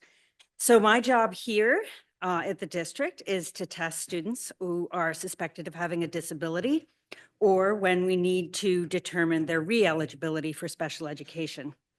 I have the absolute honor in that job of going into classes throughout this district from K to 12 to retrieve students to come work with me. Probably about 100 plus kids this year. I also meet kids at charters, private, and homeschoolers. I also occasionally perform student observations in our classrooms.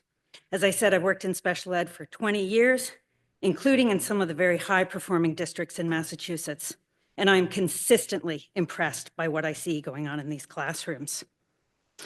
Some of the criticism of the schools by people who don't enter our classrooms has revolved around the perception of poor student behavior. When I go in, I see classrooms that have high expectations for student behavior and consequences for not following the classroom expectations. As part of our anti-bullying program, we teach our students not to be bystanders, to be upstanders. So I would like to apologize to the board and our community for the fact that there was any ignoring of the code of conduct that was so clearly outlined tonight, including not discussing individuals. We are the models for our children's behavior.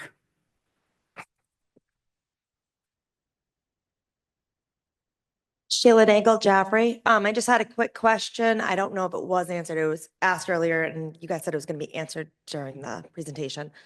If the CTE is passed, but we do not receive the grant, is the CTE over, or is that going to then be added into all the tax dollars? No, it won't be added into all the tax dollars. So then it wouldn't happen? Most likely, yes. What we're seeking is approval for $6.8 million bond. That is the maximum. And if it doesn't get approved, whether we voted it or not, it wouldn't. The maximum thing that you're voting on is a $6.8 million bond. Okay.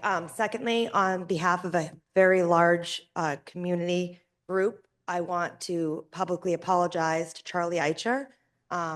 You have taken a beating for us by representing us by the board, and we feel terrible, but we really appreciate you. And then lastly, it was mentioned that if children come onto job sites with some of our local businesses that we have, that the insurance through the school wouldn't cover them.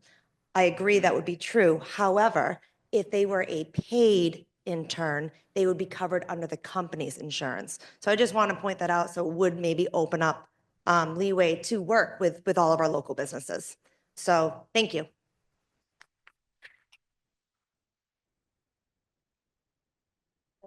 I know everybody's ready to go home and go to bed. I'm Jessie Bell on my sweatshirt. I have a daughter that attends Ringe Memorial School. I also work there. That's also on my sweatshirt. And I would just like to thank you guys for all the time that you've put into crunching these numbers and trying to figure out how this is actually going to work for us. I feel like all of our children have rights. It's our job as adults to protect and serve those rights of our children. We're voting on our kids, on our future. We need to do right by them and right for them. That's our job as teachers, as parents, as community members. The kids come first. We are these children's advocates, and if we don't stand up for them, who will? Good people care about their children. Great people care about other people's children. And that's who you're surrounded by here, is people that really, truly care about our children and our children's future. So thank you.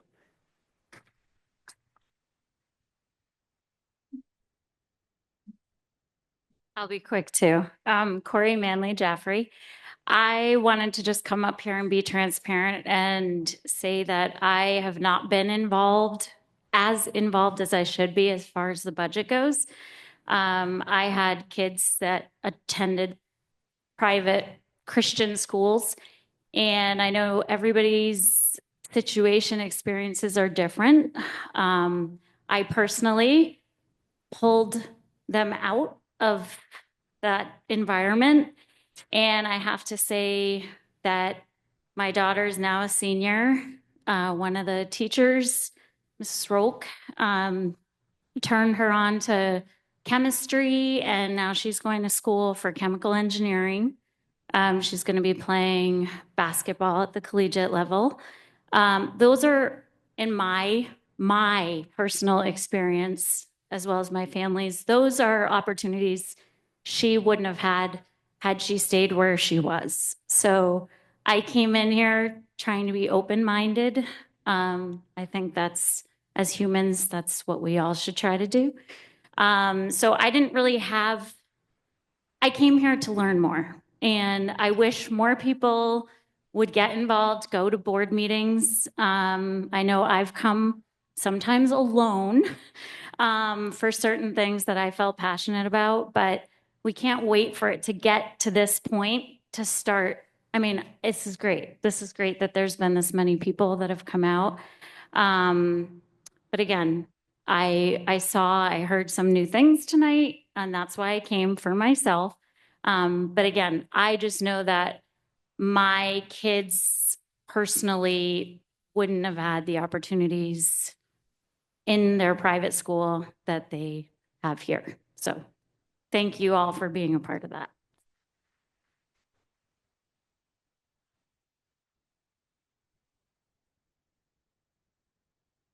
Hello again. As I said, I did not come to speak, but there's some things that I can enlighten people on. The tape measure, I spend about 3 weeks on the tape measure, so I would love to have you guys see what is coming out of the program currently. I also have, while I've been sitting here, I've gotten 5 Snapchats from previous learners who've graduated showing off what they've done. One of them, multiple of them are first year, so my first year here, and me being in their lives for a single semester or half a year or a full year has made them be in contact with me 5 years later. So that's one thing. The other thing is that through the insurance companies, in the majority of our companies that I have looked into, never mind our school, you have to be 18 before you're allowed to do dangerous activities. And if you go into this, the wording of how that is spoken, circular saws can be mediated if they're currently enrolled in a CT program. They're not currently enrolled, that could not be the case.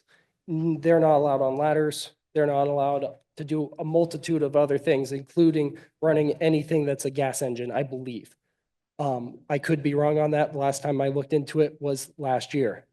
I'm going to, as I said before, I'm going to a summit that's discussing this at the state level. Other than that, I appreciate your time. Thank you very much.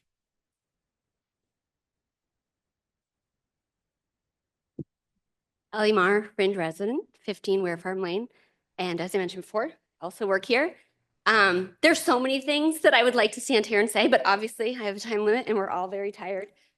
But I think if I could just reiterate what's already been said to the board, your job is incredibly hard. I feel like our school board, in my role as JRVA, I've tried to do some research in other districts when we're having contract negotiations. It can be incredibly hard to navigate school district websites and especially define things like budget documents. I feel like you have all worked incredibly hard over the last few years to make sure that everything is transparent, easily accessible. We live stream all of our meetings. You can watch the recordings. It is really easy to engage with this budget process. And I find it so incredibly frustrating that, again, every year it seems at this point in time when it finally comes down to numbers is when everyone seems to care. Budgets are complicated anyways. School budgets, I feel like, are incredibly nuanced and you really have to engage with them. I feel like I've probably only missed 2 meetings for the school board in the last 5 years, maybe a little bit more, but I'm pretty regularly attending, whether it's in person or online. And I still feel like I sit and learn something new every time I'm at one of these meetings. And Chris, I just have to say, your presentation tonight really spelled it out so clearly. I do not understand why there is still this misconception that somehow we're only cutting $1 million, because it is not. It is more than that, and it was very clear. And I can implore everyone here to please share that with your neighbors. Chris, I don't know if it's available on the budget or on the agenda this evening, but I feel like if all of you could help educate people that you speak with as well, that would be incredibly helpful. And I do want to applaud people for coming and wanting to help. I just wish that it had been done all along and that we could have conversations like Brock mentioned. Previous to that, he'd only had one person reach out and say, how can I help with your program? I think getting more people involved in our schools would be amazing, but it needs to be done in a genuine way. not in a way that's then thrown in at a meeting, I think to undercut our efforts. Thank you. Jen Horn Ringe, I just want to let the audience know that we use School Spring to post all of our positions. They're posted all of the time. I hire all of the time. I have open positions all of the time. It's on School Spring. Please apply.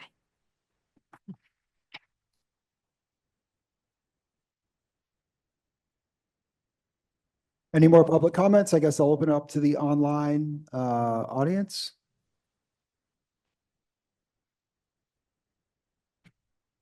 All right, if not, we will close that session of public comments, and I guess I'll just thank everyone for being here tonight. I don't want to keep you here any longer, certainly for those of you that are left and those who are online. Hopefully this helped. I think part of our main goals was to let everyone voice their opinion and concern. And I know that each one of us will take what you've said, whether it, certainly with me, whether it's supports maybe the budget cut or against. I think we'll all consider all of that information. That's our job. Consider it. And then certainly if this were to happen, provide those recommendations to the new budget. Anything else from anybody on the board? The only thing I would say is just repeat one more time that there will be a presentation on the career and technical education program over at the Cathedral of the Pines, and there will be refreshments. Some large sandwiches that are going to be cut to pieces and some drinks, and so come over. And people have questions about the cost per square foot. I get it, but there's good answers to that. These buildings are coming equipped. This isn't just square footage with heat. Anyway, good opportunity to ask those questions, and maybe we can get some more answers. Thank you. I make a motion to adjourn. Thank you, Kim. Second, please. Charlie, second. Okay, we'll do a roll call vote. Sandy? Aye. Christine? Aye. John? Aye. Kim? Yes. Charlie? Lisa? And I myself, and this meeting is adjourned. Thank you, everyone. Ben. Yeah.